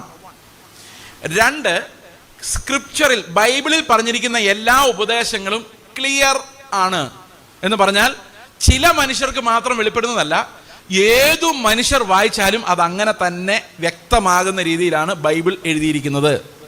2, രക്ഷയെ സംബന്ധിക്കുന്ന എല്ലാ കാര്യങ്ങളും സംശയലേശമില്ലാതെ വളരെ വ്യക്തമായി ബൈബിളിൽ എഴുതിയിട്ടുണ്ട്. അതുകൊണ്ട് വായിക്കുന്ന ഏതു മനുഷ്യനും ആത്മാർത്ഥതയോടെയും സത്യസന്ധതയോടും വായിച്ചാൽ ഈ വചനത്തിലുള്ള കാര്യങ്ങൾ ആർക്കും ഗ്രഹിക്കാൻ കഴിയും. അതുപോലെ തന്നെ ഒരു അവിശ്വാസിയോട് ഇത് പറഞ്ഞു കേൾപ്പിച്ചാലും അവനത് സംഗതി മനസ്സിലാവും, ഉൾക്കൊള്ളാൻ പറ്റിയാലും ഇല്ലെങ്കിലും. That means that's the clarity of the scripture എന്ന് പറയും. രണ്ടാമത്തെ കാര്യം, സ്ക്രിപ്ചർ ഈസ് നെസസറി എന്ന് പറഞ്ഞു കഴിഞ്ഞാൽ അർത്ഥം വചനം കൂടിയേ കഴിയൂ. കാരണം വേദപുസ്തകത്തിലെ വചനം കൂടാതെ രക്ഷാമാർഗം പ്രസംഗിക്കുക അസാധ്യമാണ്. വേദപുസ്തകത്തിലൂടെ ദൈവം നമ്മളോട് സംസാരിക്കുന്നത് എന്തെന്നുള്ള പ്രത്യേക വെളിപ്പാടിന് ബൈബിൾ കൂടിയേ കഴിയൂ. അതിൻ്റെ കാരണം ബൈബിളിലല്ലാതെ ലോകത്ത് ഒരിടത്തും ഒരു പഴയ ഗ്രന്ഥങ്ങളിലും പ്രത്യേക വെളിപ്പാടുകളില്ല, സാമാന്യ വെളിപ്പാടുകൾ മാത്രമേ ഉള്ളൂ. കേൾക്കുന്നുണ്ടോ ഞാൻ പറയുന്നത്? ഇതിങ്ങനെ നമ്മൾ വിശ്വസിക്കുന്നതിൻ്റെ പ്രധാനപ്പെട്ട ഒരു ഇംപ്ലിക്കേഷൻ എന്ന് പറഞ്ഞാൽ, നാളെ ആരെങ്കിലും വന്ന് വേദങ്ങളിൽ ക്രിസ്തു, പ്രജാപതി ക്രിസ്തു എന്നൊക്കെ പറഞ്ഞാൽ പറയണം, ക്രിസ്തുവിനെ കുറിച്ചുള്ള വെളിപ്പാട് confined to the Bible and nowhere else it can be found എന്ന് പറഞ്ഞാൽ, ഏതു വെളിപ്പാടും ക്രിസ്തുവിനെ കുറിച്ചുള്ള സകല വെളിപ്പാടും വേദപുസ്തകത്തിൽ മാത്രമേ ഉള്ളൂ. അതായത് special revelation is confined to the Bible. അതുകൊണ്ട് ബൈബിൾ നെസസറിയാണ്. വേദങ്ങൾ വായിച്ച് ആർക്കും രക്ഷിക്കപ്പെടാൻ പറ്റില്ല. ലോകത്തിലുള്ള ഒരു മതഗ്രന്ഥവും വായിച്ചു ആർക്കും രക്ഷിക്കപ്പെടാൻ പറ്റില്ല. For salvation the Bible is necessary, അത്യാവശ്യമാണ്.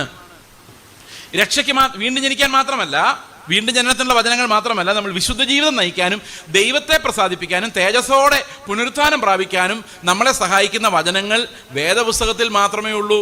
So special revelation is present only in the Bible. അതാണ് നെസസിറ്റി ഓഫ് ദ സ്ക്രിപ്ചർ എന്ന് പറയുന്ന ഒരു പ്രധാനപ്പെട്ട കാര്യം.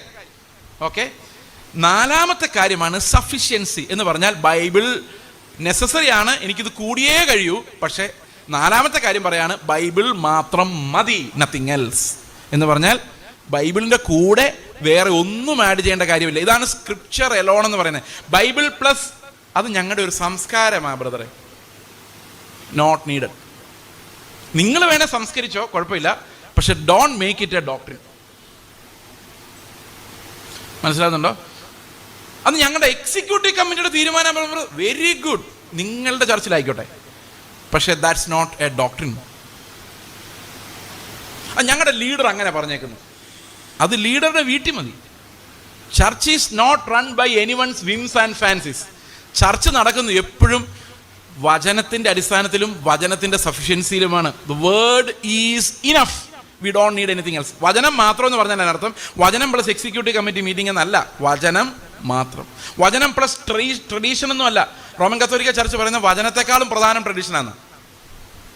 കാരണം അവർ പറയുന്നത് വചനം കൊടുത്തത് സഭയാണ്. അപ്പോൾ ആരാ വലുത്? വചനം കൊടുത്തത് സഭയാണെങ്കിൽ പിന്നെ ആരാ വലുത്? വചനം കൊടുത്തത് സഭയാണോ? വചനം കൊടുത്തത് ദൈവമാണ്. സഭ എന്താ ചെയ്തത്? അതിനൊന്ന് ഓർഗനൈസ് ചെയ്ത് ഒരു ബൈൻഡ് ചെയ്ത് വെച്ചേ ഉള്ളൂ. അപ്പോൾ അവർ പറയാം, ഞങ്ങളിത് ഓർഗനൈസ് ചെയ്തുകൊണ്ട് ഞങ്ങളാണ് ഏറ്റവും വലുത്. ആരാ ഇത് കൊടുത്തതാരാ ഈ വാക്കുകളെല്ലാം? സഭയാണോ കൊടുത്തത്? എന്തിനാ ദൈവം വചനം കൊടുത്തത്? ഈ സഭയൊക്കെ നേരെയാണോ ഓടുന്നതെന്ന് അറിയാൻ വേണ്ടിയാ, അല്ലേ? ഓക്കെ, അപ്പോൾ sufficiency of the scripture alone. ഇനി അവസാനത്തെ പോയിന്റ് എന്ന് പറയുന്നത് God's glory alone. Christ alone നമ്മൾ പറഞ്ഞു, grace alone, not merited, just by grace. Faith alone, not works, just by faith. Third, Christ alone, അത് പറഞ്ഞില്ലായിരുന്നു അല്ലേ? ക്രൈസ്റ്റ് എലോൺ എന്ന് പറഞ്ഞാൽ ക്രിസ്തു എന്ന ഏക മധ്യസ്ഥനേ ഉള്ളൂ. നിങ്ങൾ ശ്രദ്ധിക്കണേ, ഇതിനകത്തൊരു വലിയ ദുരുപദേശം ഇപ്പോൾ പറഞ്ഞിട്ടുണ്ട്. ഞാൻ ഒരിക്കൽ ആരോ പറഞ്ഞ്, ഫേസ്ബുക്കിലാണെന്ന് തോന്നി, ഫേസ്ബുക്കിൽ എങ്ങനത്തെ തമാശകളൊക്കെ വരുന്നു. കത്തോലിക്ക സഭ മരിച്ചുപോയ വിശുദ്ധന്മാരെ കൊണ്ട് ഊടായ്പ് കാണിക്കുമ്പോൾ പെന്തക്കോസ്തുകാർ ജീവിച്ചിരിക്കുന്ന അഭിഷിക്തന്മാരെ കൊണ്ട് ഊടായ്പകൾ കാണിക്കുന്നു. Same thing. എനിക്ക് ഭയങ്കര രസമായിട്ട് തോന്നി. കാരണം എൻ്റെ കാര്യം എന്താണെന്ന് വെച്ച് കഴിഞ്ഞാൽ, ഇന്ന് നമ്മുടെ ഇടയിലെല്ലാം പരന്നേക്കുന്ന ഒരു ദുരുപദേശമാണ്, അതെ ബ്രദറെ, അഭിഷിക്തം പ്രാർത്ഥിച്ചാൽ നടക്കും എന്ന് പറഞ്ഞാൽ, മോശയും ഏലിയാവും ഈ ജനത്തിന് വേണ്ടി അപേക്ഷിച്ചാൽ ഞാൻ അവരുടെ അപേക്ഷ കേൾക്കുകയില്ല. പക്ഷെ ഈ അഭിഷിക്തനുണ്ടല്ലോ, ഇവിടെ നിൽക്കുന്നവൻ, അതായത് ഞങ്ങളുടെ എല്ലാം പ്രാർത്ഥന ഒന്നും ദൈവം കേൾക്കുന്നില്ല. ഈ ജനങ്ങൾ ഇങ്ങനെ മസ്തിഷ്ക പ്രക്ഷാളനത്തിന് അടിമകളായി. ഞാൻ ഈ കഴിഞ്ഞ ദിവസം ഒരു ചർച്ചിൽ പോയി, വലിയ ചർച്ചായിരുന്നു. പ്രിയ സഹോദരങ്ങൾ, ഇത് ലൈവായിട്ട് പോകുന്ന അറിഞ്ഞുകൊണ്ട് തന്നെയാണ് പറയുന്നത്. എനിക്ക് അവിടെ നിന്ന് കർത്തൃമേശ എടുക്കാൻ ഒന്നും കഴിഞ്ഞില്ല. ഞാൻ ഒന്നും പറയുന്നില്ല, കർത്തൃമേശ എടുത്തില്ല, അവർ തന്ന ഓഫറിങ് സ്വീകരിച്ചില്ല. എൻ്റെ കാര്യം എന്താണെന്ന് വെച്ച് കഴിഞ്ഞാൽ, ഞാൻ കണ്ട കാഴ്ച ഇത് അവർ കേൾക്കുവാണെങ്കിൽ മനസ്സിലാക്കോട്ടെ എന്ന് വിചാരിച്ചാൽ, സ്റ്റേജിൽ രാജാക്കന്മാർ നിരന്നിരിക്കുന്നു, കുറേ ജനങ്ങൾ, അടിമകൾ. ഇവർ എന്തെങ്കിലും പറയുമ്പോഴേക്കും ഹല്ലേലൂയ എന്ന് പറയാൻ ഇങ്ങനെ പിമ്പിരി കൊണ്ടിരിക്കുന്ന കുറേ ആൾക്കാർ. ഒന്ന് അടങ്ങിയിരുന്ന് കേട്ടാൽ മതി, മിണ്ടാതിരുന്ന്. ഇവരുടെ വിചാരം ഈ അഭിഷിക്തനൊന്ന് തലയെ കൈവച്ചാൽ എൻ്റെ കാര്യം സോൾവ് ആയെന്നാണ്. അതിനർത്ഥം എന്താണെന്നറിയോ? ഇതാ കത്തോലിക്ക മതം തന്നെയാണ്. അതായത് ഞങ്ങളെപ്പോലെയുള്ള പാവങ്ങളായ വിശ്വാസികൾക്കും മഹാനായ ദൈവത്തിനും ഇടയിൽ ഞങ്ങളുടെ വിഷയങ്ങളെല്ലാം പ്രാർത്ഥിച്ച് ഞങ്ങൾക്ക് നേടിത്തരുന്ന ജീവനുള്ളവർ പെന്തക്കോസ്തുകാർക്കും ജീവനില്ലാത്തവർ കത്തോലിക്കർക്കും.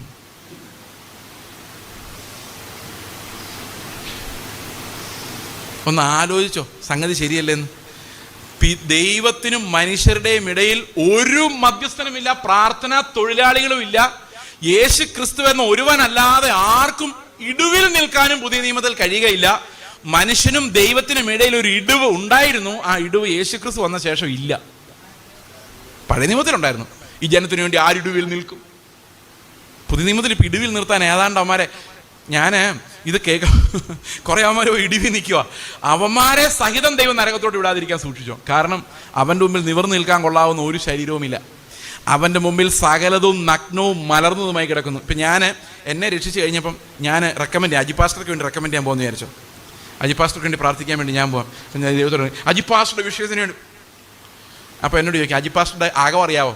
ഞാൻ പറഞ്ഞില്ല. മഹാപ്രശ്നമാണ്. ആണോ? നിനക്കറിയത്തില്ലല്ലോ. എനിക്കറിയാം. പിന്നെ ഞാനൊരു കാര്യം പറയട്ടെ, നീ അതിനേക്കാൾ പ്രശ്നക്കാരനാണ്. നീ ഇവിടെ വന്നത് തന്നെ കൃപയാണ്. അന്നേരമാണ് വേറൊരുത്തൻ്റെ പേരുമായിട്ട് വന്നേക്കുന്നത്. ഇതാരാ ഇതിൻ്റെ മധ്യസ്ഥൻ? എൻ്റെ പ്രിയ സഹോദരങ്ങളെ, ബൈബിളിൽ അങ്ങോട്ടും ഇങ്ങോട്ടും പ്രാർത്ഥിക്കണം, അങ്ങോട്ടും ഇങ്ങോട്ടും പ്രാർത്ഥിക്കണം എന്ന് പറഞ്ഞാൽ ഒരാളുടെ പ്രാർത്ഥനയ്ക്ക് സ്പെഷ്യാലിറ്റി ഒന്നും അല്ല. കാരണം യേശു ക്രിസ്തു എന്ന് പറയുന്ന ആൾ എല്ലാവർക്കും മധ്യസ്ഥനാണ്. കേൾപ്പാൻ ചെവിയുള്ളവൻ കേൾക്കട്ടെ, അല്ലെങ്കിൽ പിന്നെയും നിങ്ങൾ അടിമനുഖത്തിൽ കുടുങ്ങിക്കും. പ്രിയ സഹോദരങ്ങളെ, ഒത്തിരി കൃപാവരങ്ങളെക്കുറിച്ച് ബൈബിളിൽ പറയുന്നുണ്ട്. പക്ഷെ ഒരിടത്തും പ്രാർത്ഥനാ കൃപാവരം എന്നും പറഞ്ഞൊരു കൃപാവരമില്ല. കാരണം എല്ലാ മക്കളും ഒരുപോലെ ദൈവത്തോട് പ്രാർത്ഥിക്കണമെന്നും സംസാരിക്കണം ദൈവം ആഗ്രഹിക്കുന്നു. നിങ്ങൾ പ്രാർത്ഥിക്കുമ്പോൾ എനിക്ക് വേണ്ടിയും ഞാൻ പ്രാർത്ഥിക്കുമ്പോൾ നിങ്ങൾക്ക് വേണ്ടിയും ഓർത്തും കരഞ്ഞും പ്രാർത്ഥിക്കാൻ ബാധ്യസ്ഥനാണ്. അവിടെയെല്ലാം എൻ്റെ പ്രാർത്ഥന ദൈവം കേൾക്കുമെന്നുള്ളതിൻ്റെ ഗ്യാരണ്ടി ഞാൻ പ്രാർത്ഥിച്ചു എന്നുള്ളതോ അല്ല, അയാൾ പ്രാർത്ഥിച്ചു എന്നുള്ളതുമല്ല. നമ്മുടെ എല്ലാം നടുവിൽ യേശു ക്രിസ്തു എന്ന മധ്യസ്ഥനും മഹാപുരോഹിതനും ഉണ്ടെന്നുള്ളതാണ് നമ്മുടെ പ്രത്യാശ. അതുകൊണ്ട് നമ്മളിപ്പോൾ ക്രൈസ്റ്റ് അലോൺ ആൾക്കാരല്ല. Christ alone plus that pastor is equal to my salvation. ദുരുപദേശമാണ് ക്രൈസ്റ്റ് അലോൺ. സ്ക്രിപ്ചർ അലോൺ, വചനം മാത്രം. നമ്മളത് പറഞ്ഞു, വചനത്തിൻ്റെ സഫിഷ്യൻസിയെ കുറിച്ച് പറഞ്ഞു. വചനം മതി, വേറൊന്നും വേണ്ട. ഒരു എക്സ്ട്രാ ഉപദേശത്തിൻ്റെ ആവശ്യമില്ല. പ്രവചനം ആവശ്യമാണ്, പക്ഷെ ഉപദേശത്തിൻ്റെ ആവശ്യമില്ല. ബ്രദറെ, ദൈവഹിതം എന്താണെന്നറിയാൻ നടക്കുക ബ്രദറെ? ഞാൻ പറഞ്ഞുതരാം ദൈവഹിതം. നീയൊക്കെ നന്നാവുക, മാനസാന്തരപ്പെടുക, വിശുദ്ധീകരിക്കപ്പെടുക, ഞാൻ ഉൾപ്പെടെ സകലതും യേശു ക്രിസ്തുവിനെ പോലെ ആവുക. ഇതിനേക്കാൾ വലിയൊരു ദൈവഹിതവുമില്ല. ആ ഹിതത്തിനകത്ത് നിങ്ങൾ വന്നാൽ നിങ്ങൾ ഒരു പ്രവാചകൻ്റെ അടുത്തും ആലോചന ചോദിക്കാൻ പോകേണ്ടിയും വരികയല്ല. കാരണം നിങ്ങൾക്കറിയാം ദൈവം നിങ്ങളെക്കുറിച്ച് എന്താ ആഗ്രഹിക്കുന്നത്. മക്കൾക്ക് അതറിയാൻ വേറൊരാളുടെ അടുത്ത് പോകേണ്ട കാര്യമുണ്ടോ? ഇനി അങ്ങനെ എന്തെങ്കിലും നിങ്ങളുടെ ജീവിതത്തിൽ സംഭവിക്കാനുണ്ടെങ്കിൽ അവരെ ദൈവം ഇങ്ങോട്ട് വിട്ടോളും. അവർ വന്ന് പ്രസംഗിച്ചിട്ട് പൈസ മേടിച്ചുകൊണ്ട് പോവില്ല. കേൾപ്പാൻ ചെവിയുള്ളവൻ പിന്നെയും കേട്ടുകൊണ്ടിരിക്കട്ടെ. ഇനി അവസാനത്തെ കാര്യം, അഞ്ചാമത്തെ തത്വം എന്ന് പറയുന്നത് ഡിയോ ഗ്ലോറിയ, സോളാ ഡിയോ ഗ്ലോറിയ എന്ന് പറഞ്ഞാൽ ദൈവത്തിന് മാത്രം മഹത്വം എന്ന്. അതായത് മനുഷ്യരെല്ലാവരും ഒരുപോലെ, ഒരു വ്യത്യാസമില്ല. ഞാൻ ഇവിടെ നിൽക്കുന്ന ഞാനും അവിടെ ഇരിക്കുന്ന നിങ്ങളും തമ്മിൽ ആകെയുള്ള വ്യത്യാസം ഈ ഉപദേഷ്ടാവ് എന്ന കൃപാവരം, വചനം വ്യാഖ്യാനിക്കാൻ ദൈവം എന്നെ വിളിച്ചിരിക്കുന്നു എന്നുള്ള ഒറ്റ കാര്യമല്ലാതെ പ്രാർത്ഥനയുടെ കാര്യത്തിലോ ആരാധനയുടെ കാര്യത്തിലോ മക്കളെന്ന കാര്യത്തിലോ അവകാശങ്ങളുടെ കാര്യത്തിലോ ദൈവത്തിന് മുമ്പിലുള്ള സ്റ്റാറ്റസിൻ്റെ കാര്യത്തിലോ യാതൊരു വ്യത്യാസവുമില്ല. എന്ന് പറഞ്ഞാൽ ഈ പുൾപിറ്റിൽ നിന്ന് ഇറങ്ങി കഴിഞ്ഞാൽ ഞാനും നിങ്ങൾ തമ്മിൽ ദർ ഇസ് നോ ഡിഫറൻസ്. എല്ലാം പച്ച മനുഷ്യരും പാപികളുമാണ്, പ്രൈമറിലി പാപികളാണ്. അപ്പം മഹത്വം എല്ലാം എപ്പോൾ എങ്ങോട്ട് പോയിക്കൊണ്ടിരിക്കണം? ദൈവത്തിന് പോയിക്കൊണ്ടിരിക്കും. ഒരിക്കലും പറയരുത് ആ മനുഷ്യനെന്ന്. അതാ മനുഷ്യൻ ഇടർച്ചയാണ്. ഞാനൊരു വലിയ ടീച്ചറുടെ ഒരു ഗ്രൂപ്പിൽ ഞാൻ ഒരിക്കൽ പറഞ്ഞു, നിങ്ങൾ ഈ മനുഷ്യനെ ഉയർത്തിക്കൊണ്ട് നടന്നാൽ വരാൻ പോകുന്നത് എന്താണെന്നറിയാമോ? ഈ മനുഷ്യനും ഒരു സാധാരണ മനുഷ്യനാണെന്ന് തെളിയിക്കേണ്ട ബാധ്യത ദൈവത്തിനാവും. അത് ഈ മനുഷ്യനും നന്നാവില്ല, നിങ്ങൾക്കും നന്നാവില്ല. കാരണം ഏത് മനുഷ്യനെ ഉയർത്തുമ്പോൾ ആലോചിച്ചോ, ദൈവത്തിൻ്റെ മഹത്വമാണ് നമ്മൾ കവർന്നെടുക്കുന്നത്. ഓക്കെ, യേശുക്രിസ്തുവിനില്ലാത്ത മഹത്വം അവൻ്റെ ശുശ്രൂഷകർ ആഗ്രഹിക്കുമ്പോൾ, ഓക്കെ അത്രയും പറഞ്ഞാൽ മതിയല്ലോ. അപ്പോൾ ഇനി നമ്മൾ ദൈവത്തിൻ്റെ പ്രധാനപ്പെട്ട ആട്രിബ്യൂട്ട്സിലോട്ട് നമ്മൾ വരികയാണ്. കാരണം വചനത്തെക്കുറിച്ചൊക്കെ ഒത്തിരി വിശദമായിട്ട് പറയാനുണ്ട്, പക്ഷെ അങ്ങോട്ട് നമ്മളിപ്പോൾ പോകുന്നില്ല. Let's come to the doctrines of the Bible. Doctrine of God. Who is our God? ദൈവം ആരാണ്? ഓക്കെ, ദൈവത്തെക്കുറിച്ച് നമ്മൾ പറയുമ്പോൾ നമ്മൾ ആദ്യം മനസ്സിലാക്കേണ്ട കാര്യം, ദൈവത്തെ പൂർണ്ണമായി മനസ്സിലാക്കാൻ നമുക്ക് കഴിയില്ല. കാരണം സ്വർഗത്തിൽ നമ്മൾ ചെന്നാലും ദൈവത്തെക്കുറിച്ചുള്ള പൂർണ്ണമായ പിക്ചർ കിട്ടുമെന്ന് ഞാൻ വിചാരിക്കുന്നില്ല. കാരണം God is an infinite being. നമ്മൾ എന്തു മനസ്സിലാക്കുന്നോ അതിൻ്റെ പല പല മടങ്ങായി നമ്മുടെ മുമ്പിൽ തെളിഞ്ഞ് വരുന്ന ഒരു വലിയ, എന്താ പറയുന്നത്, അതിനൊന്നും വാക്കുകളൊന്നുമില്ല. ദൈവത്തെക്കുറിച്ച് പറയാൻ വാക്കുകളൊന്നുമില്ല. അത്ര വലിയവനാണ് ദൈവം. അവൻ ഒരിക്കലും മനസ്സിലാക്കി തീരില്ല ഒരു മനുഷ്യൻ. പിന്നെ ഈ സ്വർഗത്തിൽ പോകുമ്പോൾ നമ്മൾ എപ്പോഴും ആരാധിച്ചുകൊണ്ടിരിക്കുമായിരിക്കും, വേറൊരു പണിയും ഇല്ല എന്ന് വിചാരിച്ച് വിഷമിക്കേണ്ട. സ്വർഗത്തിലൊരു പ്രധാനപ്പെട്ട കാര്യം എന്ന് പറയുന്നത് നമ്മൾ ഓരോ ദിവസവും നമ്മുടെ പിതാവിനെ കൂടുതൽ കൂടുതൽ കൂടുതൽ അറിഞ്ഞുകൊണ്ടിരിക്കും എന്നുള്ളതാണ്. ദിവസങ്ങൾക്ക് അവിടെ അവസാനമില്ല, സെക്കൻഡുകൾക്ക് അവിടെ അവസാനമില്ല. Time is immaterial. പക്ഷേ മനുഷ്യർ ഫൈനൈറ്റ് ബീയിങ്സ് ആയതുകൊണ്ട് ഈ ദൈവത്തെ പോലെ നിയന്ത്രിതമായൊരു സ്ഥലത്ത് അല്ല ദൈവം ഇരിക്കുന്നത്, അല്ലേ? ദൈവം ഈസ് സ്പേഷ്യലി അൺലിമിറ്റഡ് എന്ന് പറയുന്നത്. അതായത് ഇന്ന സ്പേസിൽ ഇത്ര സ്ഥലത്ത് ഇരിക്കുന്ന ആളല്ല. എന്നാൽ നമ്മൾ അങ്ങനല്ല. നമ്മൾ എവിടെ ചെന്നാലും വിൽ ബി സ്പേഷ്യലി ലിമിറ്റഡ്. അതായത് ഒരു സ്ഥലത്തേ നമുക്ക് ഇരിക്കാൻ പറ്റുള്ളൂ. പുനരുത്ഥാനം ചെയ്ത് പ്രാപിച്ച് അവിടെ ചെന്നാലും നമുക്ക് സർവ്വവ്യാപിയാവാൻ പറ്റുമോ? ഒരേ സമയത്ത് മണർകാട്ടും വേളാങ്കണ്ണിയിലും പോയിരിക്കാൻ പറ്റുമോ? പറ്റില്ല. എവിടെയെല്ലാം അവർ പോയിരിക്കുന്നല്ലേ? ഒരു സ്ഥലത്തേ പറ്റുള്ളൂ. മനുഷ്യൻ സ്പേഷ്യലി ലിമിറ്റഡ് ആണ്. അവൻ തേജസ്കരിക്കപ്പെട്ടാലും അവൻ എവിടെ വേണേലും പോകാമായിരിക്കാം, അതെനിക്കറിയില്ല, അവിടെ ചെന്നാലേ പറയാൻ പറ്റുള്ളൂ. പക്ഷേ ഒരു കാര്യമുണ്ട്, when he's here he's only here, nowhere else. അതാണ് ഹ്യൂമൻ ബീയിങ്ങിൻ്റെ പ്രശ്നം. ഈ ഹ്യൂമൻ ബീയിങ് അങ്ങനെ ആയതുകൊണ്ട് ദൈവത്തിൻ്റെ അനന്തതയിലേക്കല്ല നമ്മൾ പോകുന്നത്, നിത്യതയിലേക്ക് മാത്രമാണ് പോകുന്നത്, അനന്തതയിലേക്ക് പോകുന്നില്ല. മനസ്സിലാവുന്നുണ്ടോ? എന്ന് പറഞ്ഞാൽ നമ്മുടെ സംവത്സരങ്ങൾ അവസാനിക്കില്ല, നമ്മൾ ഒരിക്കലും നിത്യത ഒരിക്കലും തീരുന്നില്ല, ടൈം ഒരിക്കലും തീരുന്നില്ല. പക്ഷേ we will experience sequences of events എന്ന് പറഞ്ഞാൽ ഒന്നിനു പുറകെ ഒന്നായുള്ള സംഭവങ്ങൾ നമുക്കുണ്ടായിരിക്കും. പക്ഷെ അതൊന്നും ടൈമിനെ കുറയ്ക്കുകയോ കൂട്ടുകയോ ചെയ്യുന്നില്ല. നിങ്ങൾ അമേസിങ് ഗ്രേസ് എന്ന് പറഞ്ഞൊരു പാട്ട് കേട്ടിട്ടുണ്ടോ? അമേസിങ് ഗ്രേസ് ഉണ്ടോ? അതിൻ്റെ അവസാനം പറഞ്ഞേക്കുന്നത് we have been there 10,000 years bright shining as the stars. അതിനവസാനം എഴുതിയിരിക്കുന്നത് അപ്പോഴും ഞങ്ങൾ ഒരു കാര്യം മനസ്സിലാക്കും, ദൈവത്തെ സ്തുതിക്കാനുള്ള സമയം ഒരു ദിവസം പോലും കുറവ് വന്നിട്ടില്ല എന്ന് പറഞ്ഞാൽ ഞങ്ങൾ എന്നും സ്തുതിക്കാൻ തുടങ്ങിയപ്പോൾ എത്ര സമയം ബാക്കിയുണ്ടായിരുന്നു അത്രയും സമയം ഇനിയും ബാക്കിയുണ്ട് എന്ന് പറഞ്ഞാൽ time is never ending for us. But sequences of events, അതായത് രാവിലെ എഴുന്നേറ്റ് പല്ല് തേച്ചു അടുത്ത് ചായ കുടിച്ചെന്ന് പറയുന്ന പോലെ ടൈമില്ല, പക്ഷേ ഇതെല്ലാം ഒന്നിനു പുറകെ ഒന്നായി സംഭവിക്കുന്നുണ്ട്. അതുകൊണ്ട് എന്ത് സംഭവിക്കുന്നു വെച്ച് കഴിഞ്ഞാൽ ദൈവം അനന്തമായ ദൈവം, ഇറ്റേണൽ ഗോഡ്, നമ്മൾ ഫൈനൈറ്റ് ആയിട്ടുള്ള, അതായത് സ്പെസിഫിക് ആയിട്ടൊരു സ്ഥലത്തിരിക്കുന്ന ഞാനെന്ന് പറയുന്ന ആളും തമ്മിൽ ഭയങ്കര വ്യത്യാസം അവിടെയുണ്ട്. ഓക്കെ, ഇനി ക്രിസ്തുവിനെ കുറിച്ച് പറയുമ്പോൾ ആ വ്യത്യാസം പോകുന്നത് എങ്ങനെയാണെന്നൊക്കെ നമുക്ക് പഠിക്കാം. അത് വ്യത്യാസം എങ്ങനെയാണ് നമ്മൾ എക്സ്പീരിയൻസ് ചെയ്യുന്നതെന്നും അതെങ്ങനെയാണ് കർത്താവ് കവർ ചെയ്യുന്നതെന്നൊക്കെ ബൈബിളിലുണ്ട്. അവൻ്റെ തേജസ് നമുക്ക് തരുന്നത് തന്നെ അവനുമായിട്ടുള്ള യൂണിറ്റി അനുഭവിക്കാൻ വേണ്ടിയാണ്. ഓൾറൈറ്റ്, അപ്പോൾ ദൈവത്തെക്കുറിച്ചുള്ള നമ്മുടെ അറിവെന്ന് പറയുന്നത് ഒരിക്കലും തീരുന്നില്ല, എവർ ഗ്രോയിങ്. അതായത് എത്ര നൂറ്റാണ്ട് കഴിഞ്ഞാലും ദൈവത്തെ അറിഞ്ഞു തീരുന്നില്ല എന്നാണ് ഞാൻ പറഞ്ഞതിനർത്ഥം. അതായത് we will continuously keep on knowing him. അപ്പോൾ ഈ ലോകത്ത് വെച്ച് തന്നെ ദൈവത്തെക്കുറിച്ച് എല്ലാം അറിയുക എന്ന് പറയുന്നത് അസാധ്യമാണ്. പക്ഷേ ഒരു കാര്യമുണ്ട്, ദൈവത്തെക്കുറിച്ച് നമുക്ക് സത്യമായ കാര്യങ്ങൾ അറിയാൻ പറ്റും. കാരണം വേദപുസ്തകത്തിൽ എല്ലാ കാര്യങ്ങളും വെളിപ്പെടുത്തുന്നില്ലെങ്കിലും നമുക്ക് ജീവിക്കാൻ ആവശ്യമായ ദൈവത്തെക്കുറിച്ചുള്ള ട്രൂ നോളജ് നമുക്ക് വേദപുസ്തകം തരുന്നുണ്ട്. മനസ്സിലാവുന്നുണ്ടോ? ഓക്കെ, അപ്പം ദൈവത്തെക്കുറിച്ച് വേദപുസ്തകം പറയുന്ന എല്ലാ കാര്യങ്ങളും സത്യമാണ്. വേദപുസ്തകത്തിൽ ദൈവത്തെക്കുറിച്ചുള്ള ശരിയായ വിവരങ്ങളുണ്ട്, പക്ഷെ പൂർണ്ണമായ വിവരങ്ങളില്ല. മനസ്സിലായോ? പൂർണ്ണമായ വിവരം നമുക്ക് ഒരിക്കലും എഴുതിയെടുക്കാനും പറ്റില്ല, മനസ്സിലാക്കാനും പറ്റില്ല, അത് എക്സ്പ്രസ് ചെയ്യാൻ നമ്മുടെ കയ്യിൽ വാക്കുകളുമില്ല. ഈ ദൈവത്തിന് രണ്ട് സ്വഭാവങ്ങളാണുള്ളത്, രണ്ട് തരം സ്വഭാവങ്ങളാണുള്ളത്. രണ്ട് തരം സ്വഭാവങ്ങൾ വളരെ പെട്ടെന്നാണ് പോകുന്നേ. ഒന്ന്, ദൈവത്തിന് മനുഷ്യരിലേക്ക് പകരാൻ ഇഷ്ടമില്ലാത്ത, അല്ലെങ്കിൽ മനുഷ്യരിലേക്ക് ഒരിക്കലും പകരാത്ത, നമുക്ക് പകർന്നു തരാത്ത ചില ഗുണങ്ങളുണ്ട്. അവൻ്റെ അനന്തത, അവൻ്റെ എവർ സ്പേഷ്യൽ അൺലിമിറ്റഡ്നെസ്, അതായത് സ്പേസിനാൽ ലിമിറ്റഡ് അല്ലാത്തത്, ടൈമിനാൽ ലിമിറ്റഡ് അല്ലാത്തത്, ആ ഒരു സ്വഭാവം നമുക്ക് ലഭിക്കുന്നില്ല. മനസ്സിലാവുന്നുണ്ടോ? ഈസ് ഓംനി പൊട്ടൻറ്റ്, സർവശക്തി. അത് വേറൊരു സാധന, അത് നമുക്ക് ലഭിക്കുന്നില്ല. We are always dependent on that omnipotent God. സർവവ്യാപിത്വം, ദൈവത്തിന്റെ സർവ്വവ്യാപിത്വം. ദൈവം എവിടെയെല്ലാം ഉണ്ട്? എല്ലായിടത്തും ഉണ്ടോ? നരകത്തിലുണ്ടോ? ബൈബിളുണ്ട്, നീ സ്വർഗത്തിൽ ആകാശത്തിൽ കൂടി വെച്ചാലും ഞാനുണ്ട്, നീ പാതാളത്തിൽ ഇറങ്ങിയാൽ. അപ്പൊ ദൈവം എവിടെയെല്ലാം ഉണ്ട്? നരകത്തിൽ ദൈവം ഉണ്ടോ? നരകത്തിലും ദൈവമുണ്ട്. പക്ഷെ എന്താ പ്രശ്നം എന്നറിയോ? ഈ ദൈവത്തിന്റെ പ്രസൻസ് എന്ന് പറയുന്നത് ഹിന്ദുക്കൾ പറയുന്ന പോലെ തൂണിലും തുരുമ്പിലും ഈ മൈക്കിനകത്തൊന്നും അല്ല. അങ്ങനല്ല. ഈ മൈക്കിന്റെ ഓരോ തരിയിലും ദൈവം ഇരിക്കുന്നു, അങ്ങനെയാണ് ഈ ഹിന്ദുക്കൾ വിശ്വസിക്കുന്നത്. അപ്പൊ അതിന് ഗുണമൊന്നും വേണ്ട, മൈക്കിന്റെ ഗുണം മാത്രം മതി. ദൈവത്തിന് പ്രത്യേകിച്ച് ഗുണം വേണോ? ഈ മൈക്കിനകത്ത് ദൈവം ഇരുന്നുകൊണ്ട് എന്തെങ്കിലും പ്രയോജനമുണ്ടോ? എന്നാലും കറണ്ട് പോകും അല്ലേ? അപ്പോൾ ദൈവത്തിന് പ്രത്യേകിച്ച് ഗുണമൊന്നുമില്ല, മൈക്കിൻ്റെ ഗുണമുള്ളൂ. പക്ഷെ അതിനകത്ത് ദൈവം ഇരിക്കുന്നു ഇങ്ങനെ ചുമ്മാ. അതാണ് അവരുടെ നിർഗുണ പരബ്രഹ്മം എല്ലായിടത്തും ഉണ്ട്. എന്നാൽ നമ്മൾ ദൈവത്തെക്കുറിച്ച് മനസ്സിലാക്കുന്നത് അങ്ങനെയല്ല. ദൈവത്തിൻ്റെ പ്രസൻസ് എല്ലായിടത്തും ഉണ്ട്, എല്ലായിടത്തും ഉണ്ട്. ഭൂമിയിൽ എല്ലായിടത്തും അവൻ എത്താത്ത ഒരു സ്ഥലവും ഇല്ല, അവൻ്റെ പ്രസൻസ് ഇല്ലാത്ത ഒരു സ്ഥലവും ഇല്ലെങ്കിൽ ചിലപ്പോൾ നമ്മൾ പറയല്ലേ ദൈവം എൻ്റെ കൂടെ ഉണ്ടടാ എന്ന് പറയില്ല. അതിനർത്ഥം എന്താ? മറ്റവൻ്റെ കൂടെ ഇല്ലേ? എല്ലായിടത്തും ഉണ്ടല്ലോ. ഇപ്പം നമ്മളങ്ങനെ പറയാനുള്ള കാരണം എന്താ?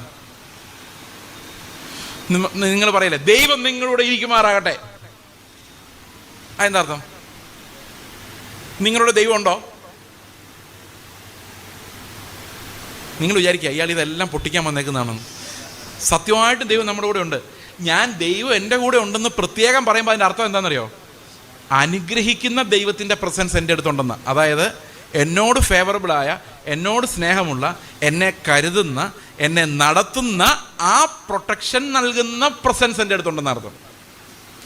അതേസമയത്ത് നരകത്തിൽ ദൈവത്തിൻ്റെ പ്രസൻസ് ഉണ്ടെന്ന് പറഞ്ഞാൽ അവൻ്റെ ക്രൂദ്ധമായ ന്യായവിധിയുടെ പ്രസൻസാണ്. അതായത് അവൻ്റെ ക്രോധത്തിൻ്റെ പ്രസൻസാണ് അവിടെ ഉള്ളത്. പ്രപഞ്ചത്തിൽ മുഴുവൻ ദൈവത്തിൻ്റെ പ്രസൻസ് ഉള്ളതുകൊണ്ടാണ് ഇന്നും വല്ലപ്പോഴും മഴ പെയ്യുന്നത്. ഇന്നും ആൾക്കാർ മഹാദുഷ്ടന്മാരാണെങ്കിലും ഒന്ന് അങ്ങോട്ടും ഇങ്ങോട്ടും നോക്കി ചിരിക്കാൻ പറ്റുന്നത് ദൈവത്തിൻ്റെ പ്രസൻസ് ലോകം മുഴുവൻ ഉള്ളതുകൊണ്ടാണ്. ഇനി അത് നമുക്ക് കൂടുതലുള്ളത് കൊണ്ടാണ് നമുക്ക് കൂടുതൽ ചിരിക്കാൻ പറ്റുന്നത്, സന്തോഷിക്കാൻ പറ്റുന്നത്. മനസ്സിലാവുന്നുണ്ടോ ഞാൻ പറയുന്നത്? അപ്പൊ കൂടുതൽ എന്ന് പറഞ്ഞാൽ അത് എന്താ പറയുന്നത്? ഈ അളവിന്റെ കൂടുതലല്ല, ദൈവത്തിന്റെ അനുഗ്രഹിക്കുന്ന പ്രസൻസ്, നിലനിർത്തുന്ന പ്രസൻസ്, ശിക്ഷിക്കുന്ന പ്രസൻസ്, ഈ എല്ലാ തരം പ്രസൻസും ഒരാൾക്ക് അനുഭവിക്കാൻ പറ്റും.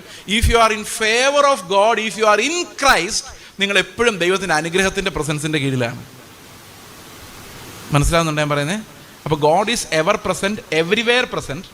പക്ഷെ അതൊരിക്കലും എന്താ പറയുന്നത് നമുക്ക് ലഭിക്കുന്നില്ല. അപ്പോൾ ദൈവത്തിൻ്റെ ഇൻകമ്മ്യൂണിക്കബിൾ ആട്രിബ്യൂട്ട്സ് എന്ന് പറയുന്നത് ഒരേ സമയത്ത് പല സ്ഥലത്താകാൻ നമുക്ക് സാധിക്കില്ല. ഇപ്പം എനിക്ക് ഇവിടെ മാത്രം ഇരിക്കാൻ പറ്റുള്ളൂ, അതേ സമയത്ത് എനിക്ക് എറണാകുളത്തും കൂടെ ആയിരിക്കാൻ പറ്റില്ല. അങ്ങനെ ആയിരുന്നെങ്കിൽ എന്നൊക്കെ ചിലപ്പോൾ ആഗ്രഹിക്കുന്നുണ്ട്, പക്ഷെ നടക്കില്ല. Only God can be like that. All knowing, ever present, all powerful, ഇതൊന്നും നമുക്ക് ലഭിക്കുന്നില്ല. അതുപോലെ തന്നെ ഒരു കാര്യമാണ് ദൈവത്തിൻ്റെ ഇൻഡിപെൻഡൻസ് എന്ന് പറയുന്ന ഒരു സ്വഭാവം. ഗോഡ് ഈസ് ഇൻഡിപെൻഡന്റ് എന്ന് പറഞ്ഞാൽ അവൻ ഒരു മനുഷ്യനെ ആവശ്യമില്ല, ലോകത്തിൽ സൃഷ്ടിയെ തന്നെ ആവശ്യമില്ല. മനസ്സിലാവുന്നുണ്ടോ? God is independent in himself.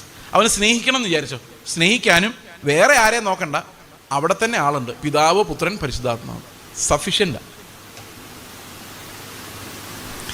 അവൻ്റെ ഗുണങ്ങൾ അങ്ങോട്ടും ഇങ്ങോട്ടും എക്സ്ചേഞ്ച് ചെയ്യണമെങ്കിലോ അവൻ എന്ത് തീരുമാനിക്കണമെങ്കിലോ അവൻ ഓൾ സഫിഷ്യൻ്റ് ആണ്. ഒരു മനുഷ്യൻ്റെയോ ഒരു സൃഷ്ടിയുടെയോ ആവശ്യം ദൈവത്തിന് ഇല്ല. ഇതിനെയാണ് നമ്മൾ ദൈവത്തിൻ്റെ ഇൻഡിപെൻഡൻസ് എന്ന് പറയുന്നത്. അവർ God is an independent God. He is not dependent on his creation for anything. ദൈവം സൃഷ്ടിയുടെ ഭാഗമല്ല. ഹിന്ദുക്കൾ വിശ്വസിക്കുന്ന പാന്തീസത്തിൽ അങ്ങനെയാണ്. ദൈവം ഈ പ്രപഞ്ചത്തിന്റെ ഭാഗമാണ്. എന്നാൽ നമ്മുടെ ദൈവം ഈ പ്രപഞ്ചത്തിൽ നിന്നും സൃഷ്ടിയിൽ നിന്നും വ്യത്യസ്തനാണ്, ഡിസ്റ്റിങ്ക്ട് ആണ്. ഈ പ്രപഞ്ചമില്ലെങ്കിലും ദൈവമുണ്ട്. മനസ്സിലാവുന്നുണ്ടോ? ഈ പ്രപഞ്ചം ഇവിടെ ഇല്ലെങ്കിലും ദൈവമുണ്ട്. He is independent. ഓക്കെ, നമുക്ക് ഇൻഡിപെൻഡൻസ് ഓഫ് ഗോഡ് എന്നുള്ളത് നമുക്ക് നോക്കാം. എന്താണ്? നമുക്ക് ചില വചനങ്ങൾ നമുക്ക് അതിനു വേണ്ടി വായിക്കാം. എന്താണ് ഇൻഡിപെൻഡൻസ് ഓഫ് ഗോഡിന്റെ ഇമ്പോർട്ടൻസ്? ഓക്കെ,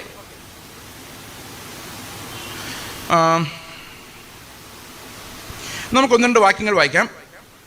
അപ്പോസ്തല പ്രവൃത്തികൾ 17:24-25. ആക്സ് 17:24-25. ഞാൻ ഇന്ന് എക്സ്റ്റംബറി പ്രസംഗിക്കുകയല്ല, എൻ്റെ കയ്യിൽ നോട്ട്സ് ഉണ്ട്. അതിൻ്റെ പ്രധാനപ്പെട്ട കാരണം എന്ന് വെച്ച് കഴിഞ്ഞാൽ ഇതൊരു ഡോക്ടറിനൽ ഡിസ്കോഴ്സ് ആയതുകൊണ്ടാണ്. I am not just speaking extempore. Okay, അപ്പോസ്തല പ്രവൃത്തികൾ 17:24-25.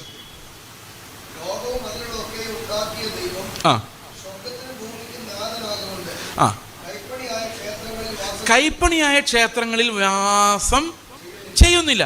ഓ, ദൈവത്തിനൊരു ആലയം പണിയണം. കർത്താവ് എന്താ പറയുന്നത്? ആലയം പണിതോ, നിങ്ങൾ കൂടിക്കോ, ഞാൻ അവിടെ ഇല്ല.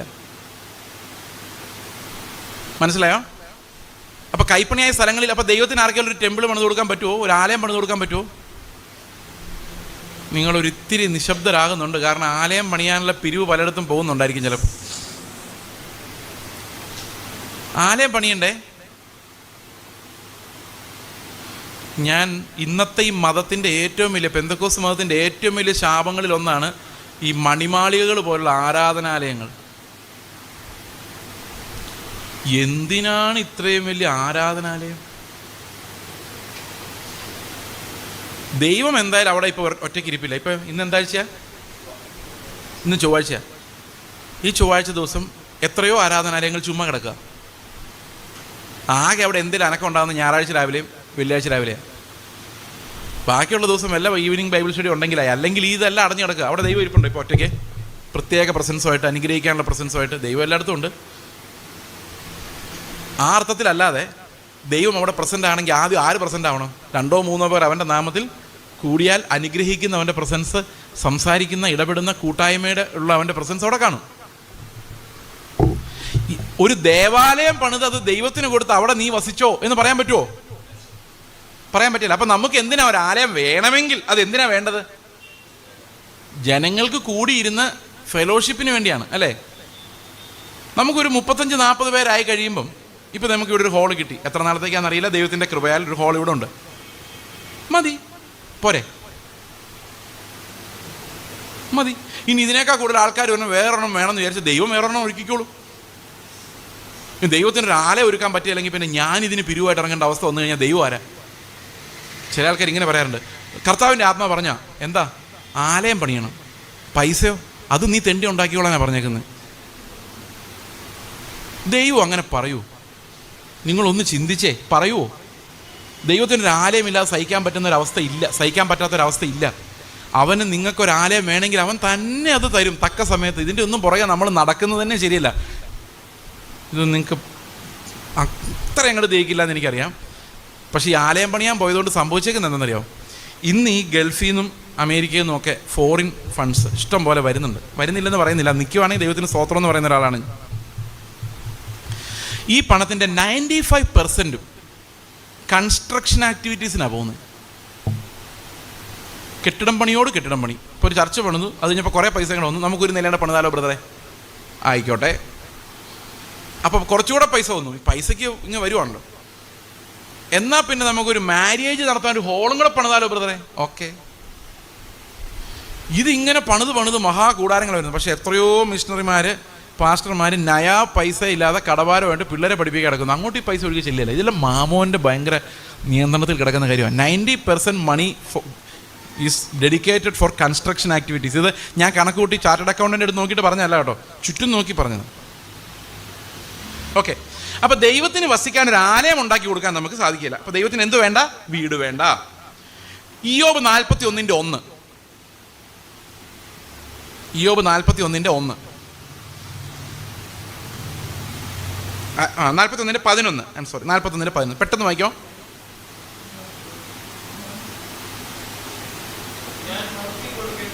ഞാൻ മടക്കി കൊടുക്കേണ്ടതിന്. ആരാ ഇത് പറയുന്നത്? ദൈവം പറയുന്നത്. ഞാൻ മടക്കി കൊടുക്കേണ്ടതിന്. കേട്ടോണേ പെന്തക്കോസ്തുകാരെ, ഞാൻ മടക്കി കൊടുക്കേണ്ടതിന് എനിക്ക് മുൻകൂട്ടി തന്നത് ആര്? ആരുടെ 10 രൂപ ദശാംശം 100 രൂപ ചോദിക്കുന്നവൻ? അതല്ലേ ചോദിച്ചേക്കുന്നത് ദൈവം. ഞാൻ അങ്ങോട്ട് കൊടുക്കേണ്ടതിന് അതിന് മുൻപേ എനിക്ക് തന്നവൻ ആര്? അടുത്ത വാക്യം. ആകാശത്തിന് കീഴെ ഉള്ളതൊക്കെയും എൻ്റേതല്ലയോ? അതാ CSIക്കാർ പറയുമ്പം ഈ കർത്തൃമേശയ്ക്ക് മുമ്പ് അവർക്കൊരു പ്രാർത്ഥനയുണ്ട്. അതിനകത്ത് ഇങ്ങനൊരു വാക്ക് പറയും, ഞങ്ങൾ നിനക്കൊന്നും തരുന്നില്ല, എല്ലാം നിൻ്റെ കയ്യിൽ നിന്ന് വാങ്ങിച്ച് നിനക്കങ്ങ് തരുന്നേ ഉള്ളൂ എന്ന് പറഞ്ഞ് ഇതിനകത്ത് ക്ലെയിം ചെയ്യാൻ ഞങ്ങൾക്കൊന്നുമില്ല, ഇതെല്ലാം നിൻ്റെ സാധനം തന്നെ, അത് തന്നെ അതിനകത്തൊരു പങ്കെടുത്ത് നിനക്ക് തന്നെ തരുന്നേ ഉള്ളൂ. ഇനി എന്തിനാ അങ്ങനെ കഷ്ടപ്പെട്ട് കൊടുക്കുന്നറിയാൻ മേല, പക്ഷേ നമ്മളുൾപ്പെടെ സകലതും അവൻ്റെയാണ്. ഇപ്പം എൻ്റെ കയ്യിൽ 100 രൂപ ഉണ്ടെന്ന് വെച്ചോ, എത്ര പെർസെൻ്റാണ് ദൈവത്തിൻ്റെ? എത്ര പെർസെൻ്റാണ് ദൈവത്തിൻ്റെ? പെട്ടെന്ന് പറ. 10% അല്ല. ഈ 100 രൂപ പിടിച്ചുകൊണ്ടിരിക്കുന്ന ഞാൻ ഉൾപ്പെടെ, ആ കയ്യിരിക്കുന്ന 100 രൂപ ഉൾപ്പെടെ എല്ലാം ദൈവത്തിൻ്റെയാണ്. പിന്നെ ഈ 100 രൂപ എൻ്റെ കൈ കിട്ടിയാൽ ഞാൻ എന്ത് ചെയ്യണമെന്ന് വെച്ച് കഴിഞ്ഞാൽ ആദ്യം നോക്കണം, കർത്താവ് എനിക്ക് ഇതിനകത്ത് എത്ര രൂപ വേണം, ഒരു ആവറേജ് ലൈഫ് ജീവിക്കാൻ. ഓക്കെ, 20 രൂപ മതി. ബാക്കി 80 രൂപ ദൈവത്തിൻ്റെയാണ്. ദൈവത്തിൻ്റെ എന്ന് പറഞ്ഞാൽ മറ്റുള്ളവരുടെയാണ്. സന്തോഷമായില്ലേ? എല്ലാം ദൈവത്തിൻ്റെ ആണല്ലോ. അപ്പോൾ ദൈവത്തിൻ്റെ അടുത്ത് നിന്ന് കുറച്ചെടുത്ത് നമ്മൾ ചിലവാക്കുന്നു. ഇത് പഠിപ്പിക്കാൻ ധൈര്യം ഇല്ലാത്തതുകൊണ്ടാണ് 10% ദശാംശം പറഞ്ഞ് നമ്മൾ പിടിച്ചു മേടിക്കുന്നത്. തിരിച്ചു പറഞ്ഞാൽ എല്ലാം കുടുങ്ങും. അപ്പോൾ ശരിക്കും എല്ലാവരും ദൈവത്തിൻ്റെ ആണ്. അപ്പോൾ നമ്മൾ എന്തെങ്കിലും ദൈവത്തിന് കൊടുത്താൽ എവിടെ നിന്നേ കൊടുക്കുന്നുള്ളൂ? അവൻ്റെ സ്വത്തിൽ നിന്ന് മാത്രമേ കൊടുക്കുന്നുള്ളൂ. അപ്പോൾ ദൈവത്തിന് പൈസ കൊടുക്കാൻ പറ്റില്ല. പൈസ കൊടുത്തിട്ട് പകരം തരാൻ പറയാൻ പറ്റില്ല. കൊടുത്താൽ അനുഗ്രഹിക്കും എന്നുള്ള തിയോളജി അവിടെ വെട്ടിക്കോ. ഇനി അത് കേൾക്കുമ്പോൾ ഉടനെ പറഞ്ഞോണം, കൊടുത്താൽ അനുഗ്രഹിക്കും. No, that's wrong doctrine. ദൈവത്തിന് കൊടുക്കാനേ പറ്റില്ല. പക്ഷെ ഒരു കാര്യം ഞാൻ പറയാം, നിങ്ങൾ പൈസ കൂട്ടി വെക്കുന്നില്ലെങ്കിൽ, നിങ്ങൾ ഒരു പാവപ്പെട്ടവൻ്റെ കണ്ണീരൊപ്പാൻ ആ പൈസ എടുത്ത് ചിലവാക്കിയാൽ നാളെ നിങ്ങളുടെ അടുത്ത് പൈസ വരും. പക്ഷെ പ്രശ്നം എന്താണെന്ന് വെച്ച് കഴിഞ്ഞാൽ നിങ്ങൾക്ക് പിന്നെ അത് അങ്ങനെ തന്നെ കൊടുക്കേണ്ടി വരും. എപ്പോൾ കൂട്ടി വയ്ക്കുന്നു അപ്പോൾ ഫ്ലോ നിൽക്കും. ആ വെള്ളം പിന്നെ ഉപയോഗിക്കാൻ പറ്റാതാവും. ഓൾറൈറ്റ്, സന്തോഷമായോ? സന്തോഷമായില്ലെന്ന് തോന്നുന്നല്ലേ? അടുത്ത വാക്യം പറയാം. സങ്കീർത്തനങ്ങൾ 50-10, 11, 12. സങ്കീർത്തനം ദൈവത്തിൻ്റെ സ്വഭാവമാണ്. അവനൊന്നും വേണ്ട, വീട് വേണ്ട, പൈസ വേണ്ട. 2 കാര്യം മനസ്സിലായല്ലോ? അപ്പം നമുക്ക് ദൈവത്തോടൊന്ന് നന്ദി പറയണം. എന്ത് ചെയ്യണം? ഒരു ആലയം പണിയാൻ പൈസ കൊടുത്താൽ മതിയോ? കേൾക്കുന്നുണ്ടോ? എൻ്റെ മോൾക്ക് അമേരിക്കയിൽ ജോലി കിട്ടി ബ്രദറെ. ഞാനുണ്ട് സന്തോഷത്തിന്. ആരെ സന്തോഷിപ്പിക്കാനാ? ദൈവത്തിനൊരു നേർച്ച കഴിക്കുന്ന പോലെ ഒരു ആലയത്തിനൊരു ഡോർ ഞാൻ വെച്ച് കൊടുത്തേക്കാം. ആവശ്യമുണ്ടോ? ഇനി അടുത്തത് വായിച്ചോ. 10, 11, 12. സങ്കീർത്തനം 10, 11, 50-10, 11, 12. ആ, 1000 ജന്തുക്കളും എനിക്കുള്ളവയാകുന്നു. ആ, മലകളിലെ പക്ഷികളൊക്കെയും ഞാൻ അറിയുന്നു. ആ, എനിക്ക് വിശന്നാൽ ഞാൻ നിന്നോട് പറയല. ആ ആ ആ ഈ ഭൂമിയിലുള്ള സകലതും എനിക്കുള്ളതാ. എനിക്ക് വിശക്കൂല, വിശന്നാലും നിന്നോട് പറയേണ്ട കാര്യം എനിക്കില്ല എന്ന് പറഞ്ഞാൽ ആഹാരം കൊടുക്കാൻ പറ്റിയല്ല. ഇപ്പം എന്തൊക്കെ കൊടുക്കാൻ പറ്റിയല്ല ദൈവത്തിന്? എന്തൊക്കെ കൊടുക്കാൻ പറ്റിയല്ല?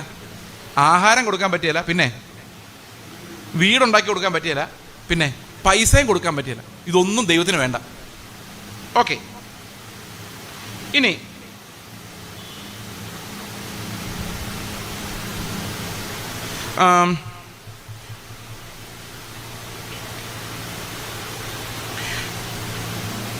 വെളിപ്പാടിന്റെ പുസ്തകം 4:11.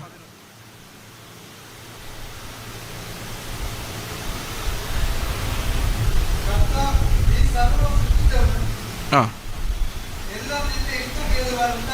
ആ ആ മഹത്വവും ബഹുമാനവും ആ യോഗ്യൻ എന്ന് പറഞ്ഞുകൊണ്ട് സിംഹാസനത്തിന് മുമ്പിലിടും. അപ്പോൾ സകലതും സൃഷ്ടിച്ചതാരാ? ദൈവം. അപ്പൊ സകലത്തിന്റെ അവകാശി ആരാ? ദൈവം. ഇവിടെ നമ്മൾ ജീവിക്കുന്നത് പോലും ദൈവത്തിന്റെ കൃപയാ. അപ്പോൾ എല്ലാം അവന്റെ സ്വന്തമാണ്. നമ്മൾ എന്തെങ്കിലും കൊടുത്തു എന്ന് പുകഴാനുണ്ടോ? ഒന്നും. ദൈവം നമ്മളിൽ നിന്ന് എന്തെങ്കിലും ഡിമാൻഡ് ചെയ്യുന്നുണ്ടോ? ഒന്നുമില്ല. അപ്പൊ പിന്നെ ദൈവം നമ്മളെ എന്തിനാണ് സൃഷ്ടിച്ചത്? ദൈവം നമ്മളിൽ നിന്ന് എന്താണ് പ്രതീക്ഷിക്കുന്നത്? ഇതും കൂടെ നമുക്ക് ഒന്ന് ചിന്തിക്കാം. യെശയ്യാവ് 43:7. ദൈവം എന്തിനാണ് സൃഷ്ടിച്ചത്? സാധാരണ ആൾക്കാർ പറഞ്ഞ 2 ചോദ്യങ്ങളാണ്, 2 കാര്യങ്ങളാണ് പറയുന്നത്. ചില ആൾക്കാർ പറഞ്ഞത് ദൈവം നമ്മളെ ദൈവത്തെ ആരാധിക്കാൻ വേണ്ടിയാണ് സൃഷ്ടിച്ചതെന്നാണ്. കേട്ടിട്ടുണ്ടോ? അത് നിങ്ങൾ കേട്ടിട്ടുണ്ടോ? അവിടെ ഒരു പ്രശ്നമുള്ളതെന്ന് വെച്ച് കഴിഞ്ഞാൽ, എന്നേക്കാൾ നല്ല സുന്ദരമായി ദൈവത്തെ ആരാധിക്കുന്ന ദൂതന്മാർ ഇഷ്ടം പോലെ ദൈവത്തിനുണ്ടായിരുന്നു. അല്ലേ? ദൈവത്തിന് ആരാധന കേൾക്കാനായിരുന്നെങ്കിൽ ഈ ദൂതന്മാരുടെ ആരാധന കേട്ടാൽ മതിയായിരുന്നു. ഇങ്ങനെ ഗുണമില്ലാത്ത എന്നെ സൃഷ്ടിക്കേണ്ട കാര്യമില്ലായിരുന്നു. അപ്പം അതുകൊണ്ടല്ല. ഇനി വേറെ എന്തെങ്കിലും ഉണ്ടോ? ചില ആൾക്കാർ പറയും ദൈവത്തിനൊരു കൂട്ടായ്മയ്ക്ക് വേണ്ടിയാണ് മനുഷ്യനെ സൃഷ്ടിച്ചത്. അവിടെ എനിക്ക് പ്രശ്നമുണ്ട്. യഹോവ സാക്ഷികളുടെ ദൈവം ആയിരുന്നെങ്കിൽ ഓക്കെ ആയിരുന്നു. ഒരു കൂട്ടായ്മ പുള്ളിക്ക് ആവശ്യമായിരുന്നു. കാരണം എന്താണെന്ന് വെച്ച് കഴിഞ്ഞാൽ സൃഷ്ടിക്കുന്നതിന് മുമ്പ് ദൈവം ഒറ്റയ്ക്കായിരുന്നു. ഒന്നും മിണ്ടാനും പറയാനും ആരും ഇല്ലാത്ത ദൈവത്തിൻ്റെ ലോൺലിനെസ്. അപ്പം ലോൺലിനെസ് തീർക്കാൻ വേണ്ടി, സ്നേഹമുണ്ട് അത് കൊടുക്കാൻ വേണ്ടി ആരെയെങ്കിലും സൃഷ്ടിച്ചേ പറ്റൂ. അപ്പൊ ദൈവത്തിനൊരു നീഡുണ്ടായിരുന്നു. എന്തായിരുന്നു നീഡ്? ആരെയെങ്കിലും സൃഷ്ടിച്ചിട്ട് സ്നേഹിക്കണം. അപ്പൊ സ്നേഹം എക്സ്പ്രസ് ചെയ്യണം. സ്നേഹം ഇങ്ങനെ ഹൃദയത്തിൽ ഇരുന്നാൽ പോരാ, അത് എന്തും കൂടെ ആകണം, എക്സ്പ്രസ്ഡ് ആകണം. അപ്പം ദൈവത്തിന് സൃഷ്ടിക്കേണ്ടത് ആവശ്യമായിരുന്നു. എന്തുകൊണ്ട് ആവശ്യമായിരുന്നു? അതല്ലാതെ അവന് സ്നേഹം പ്രകടിപ്പിക്കാൻ വഴിയില്ലായിരുന്നു. എന്നാൽ നമ്മുടെ ദൈവത്തിന് അതിൻ്റെ ആവശ്യമില്ല. കാരണം പിതാവും പുത്രനും പരിശുദ്ധാത്മാവും തമ്മിലുള്ള കൂട്ടായ്മ ഇറ്റേണലി പെർഫെക്റ്റ് ആൻഡ് സഫിഷ്യൻ്റ് ആയിരുന്നു. മനസ്സിലാവുന്നുണ്ടോ? അതുകൊണ്ടാണ് പിതാവ് എന്നെ സ്നേഹിച്ചതുപോലെ എന്ന് പുത്രൻ പറഞ്ഞിരിക്കുന്നതിൻ്റെ കാരണം the love of the father, ആ സ്നേഹം ത്രിയേകത്വത്തിനകത്ത് ഉൾക്കൊണ്ടിരിക്കുന്ന ഒരു പ്രധാന എസൻസ് ആയിരുന്നു ആ ലവ് എന്ന് പറയുന്നത്. അപ്പോൾ അതിനും ദൈവത്തിന് ആരെ ആവശ്യമില്ലായിരുന്നു. പിന്നെ എന്തിനാണ് ദൈവം നമ്മളെ സൃഷ്ടിച്ചത്? നമുക്ക് നോക്കാം. യെശയ്യാവ് 43:7 ആർക്കെങ്കിലും വായിക്കാം. Why was man created?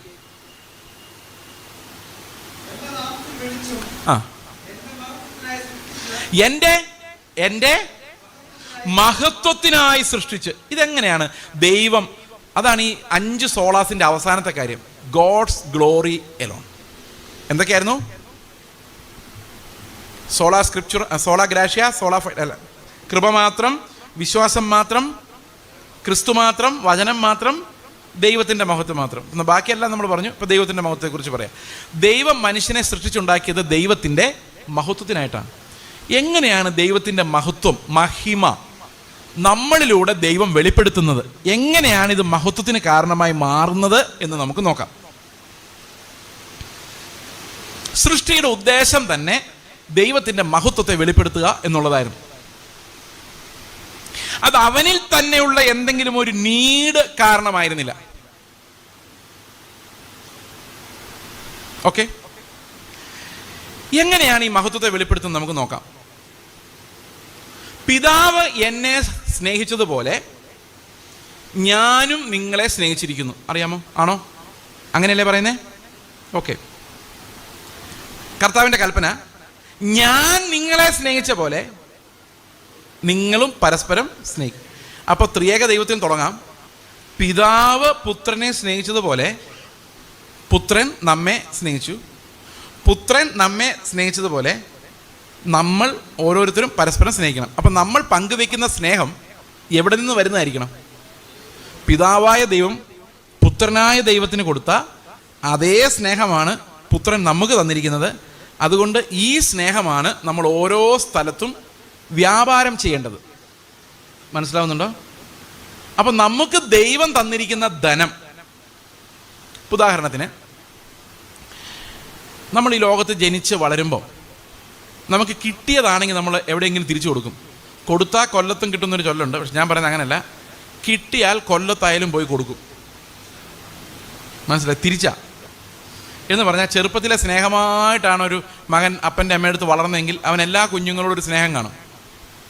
എന്നാൽ ചെറുപ്പത്തിലെ ഇടിയും തൊഴിയും കൊണ്ട് വളർന്നതാണെങ്കിൽ പ്രായമായാലും കുഞ്ഞുങ്ങളെ കാണുമ്പോഴൊന്നും തോന്നുന്നില്ല. കാരണം അവൻ്റെ ബാല്യം പോലെ അവനെയും മറ്റവനെയും കാണത്തും. ഇനി വേറൊരു എക്സാമ്പിൾ പറയാം. ഈ മരുമക്കളെല്ലാം അമ്മായിമ്മമാർ പോരടിക്കുമ്പോൾ മിണ്ടാതിരിക്കുന്നത് എന്തുകൊണ്ടാണെന്ന് അറിയാമോ നിങ്ങൾക്ക്? കുറേ പേരെങ്കിലും നാളെ എനിക്കൊരു അമ്മായിമ്മയാകാൻ പറ്റും എന്നുള്ളത് കൊണ്ടാണ്. അന്ന് ഇന്ന് കിട്ടിയത് തിരിച്ചു കൊടുക്കാൻ സാധിക്കും. പക്ഷേ ഇപ്പം മരുമക്കൾ പറയും, ഞാൻ അമ്മായിമ്മയായാലും ഒരു കാരണവശാലും ഞാൻ എൻ്റെ അമ്മായിമ്മ പോലെ ആയിരിക്കില്ല എന്നൊക്കെ പറയുമെങ്കിലും തക്ക സമയത്ത് അമ്മായിമ്മയാകുമ്പോൾ സ്നേഹത്തോടെ വളർത്തിയ മകനെ ഒരു പെൺകുട്ടി പെട്ടെന്നൊന്ന് അടിച്ചു മാറ്റുമ്പോൾ സഹിക്കാൻ ഒരമ്മയ്ക്കും പറ്റിയല്ല. അപ്പോൾ തീർച്ചയായിട്ടും ഇത് തുടർന്നുകൊണ്ടിരിക്കും. കിട്ടിയാൽ കൊല്ലത്തും കൊടുക്കും. അതുപോലെ ഈ പ്രീ ഡിഗ്രിക്ക് പഠിക്കുന്ന സമയത്ത്, ഞാൻ SB കോളേജ് പഠിക്കുന്ന സമയത്ത് ഫസ്റ്റ് ഇയറിൽ ചെല്ലുമ്പം സെക്കൻഡ് ഇയറിലെ പിള്ളേരെല്ലാം കൂടെ നമ്മുടെ ചാടറ ഓടറ എന്നൊക്കെ പറഞ്ഞ് കുറേ പരിപാടികളുണ്ട്, റായിക്കെന്ന് പറയും. അന്ന് ഇതെല്ലാം സഹിക്കുമ്പോൾ പിള്ളേർക്കൊരു പ്രതീക്ഷയുണ്ട്, ഞങ്ങളും അടുത്ത വർഷം സെക്കൻഡ് ഇയർ ആവും, അപ്പോൾ അടുത്ത വർഷം ഫസ്റ്റ് ഇയർ പിള്ളേർ വരും, അന്നേരം ബാക്കി പറയാം എന്ന് പറഞ്ഞാൽ എവിടെയെങ്കിലും കിട്ടിയാൽ നമ്മളത് ഉറപ്പായിട്ടും കൊടുത്തിരിക്കും. അപ്പോൾ ചെറുപ്പത്തിലെ സ്നേഹം കിട്ടി വളരാത്ത പിള്ളേർ പറയും, എനിക്ക് ഈ സ്നേഹമൊന്നും കിട്ടിയിട്ടില്ല, എൻ്റെ കയ്യിലൊന്നും കൊടുക്കാനില്ല. അത് കൊടുക്കണ്ട, അത് വെറും വേസ്റ്റാണ്. കർത്താവ് നമ്മളോട് പറയുന്നത്, പിതാവ് എന്നെ സ്നേഹിച്ച സ്നേഹം ഞാൻ നിങ്ങൾക്ക് തന്നിട്ടുണ്ട്, അതെടുത്ത് കൊടുക്കാനാണ്. ആ സ്നേഹം കിട്ടാത്ത ഒരു രക്ഷിക്കപ്പെട്ട ആളുമില്ല. അപ്പോൾ രക്ഷിക്കപ്പെട്ടവരുടെ കൃപാധനത്തിൻ്റെ വ്യാപാരം എന്ന് പറയുന്നത് പിതാവ് എന്ന സോഴ്സിൽ നിന്ന് പുത്രനിലൂടെ വന്നതാണ്. അതുകൊണ്ടാണ് പിതാവിൽ നിന്ന് പുറപ്പെടുന്നവൻ പുത്രൻ എന്ന് പറയുന്നത്.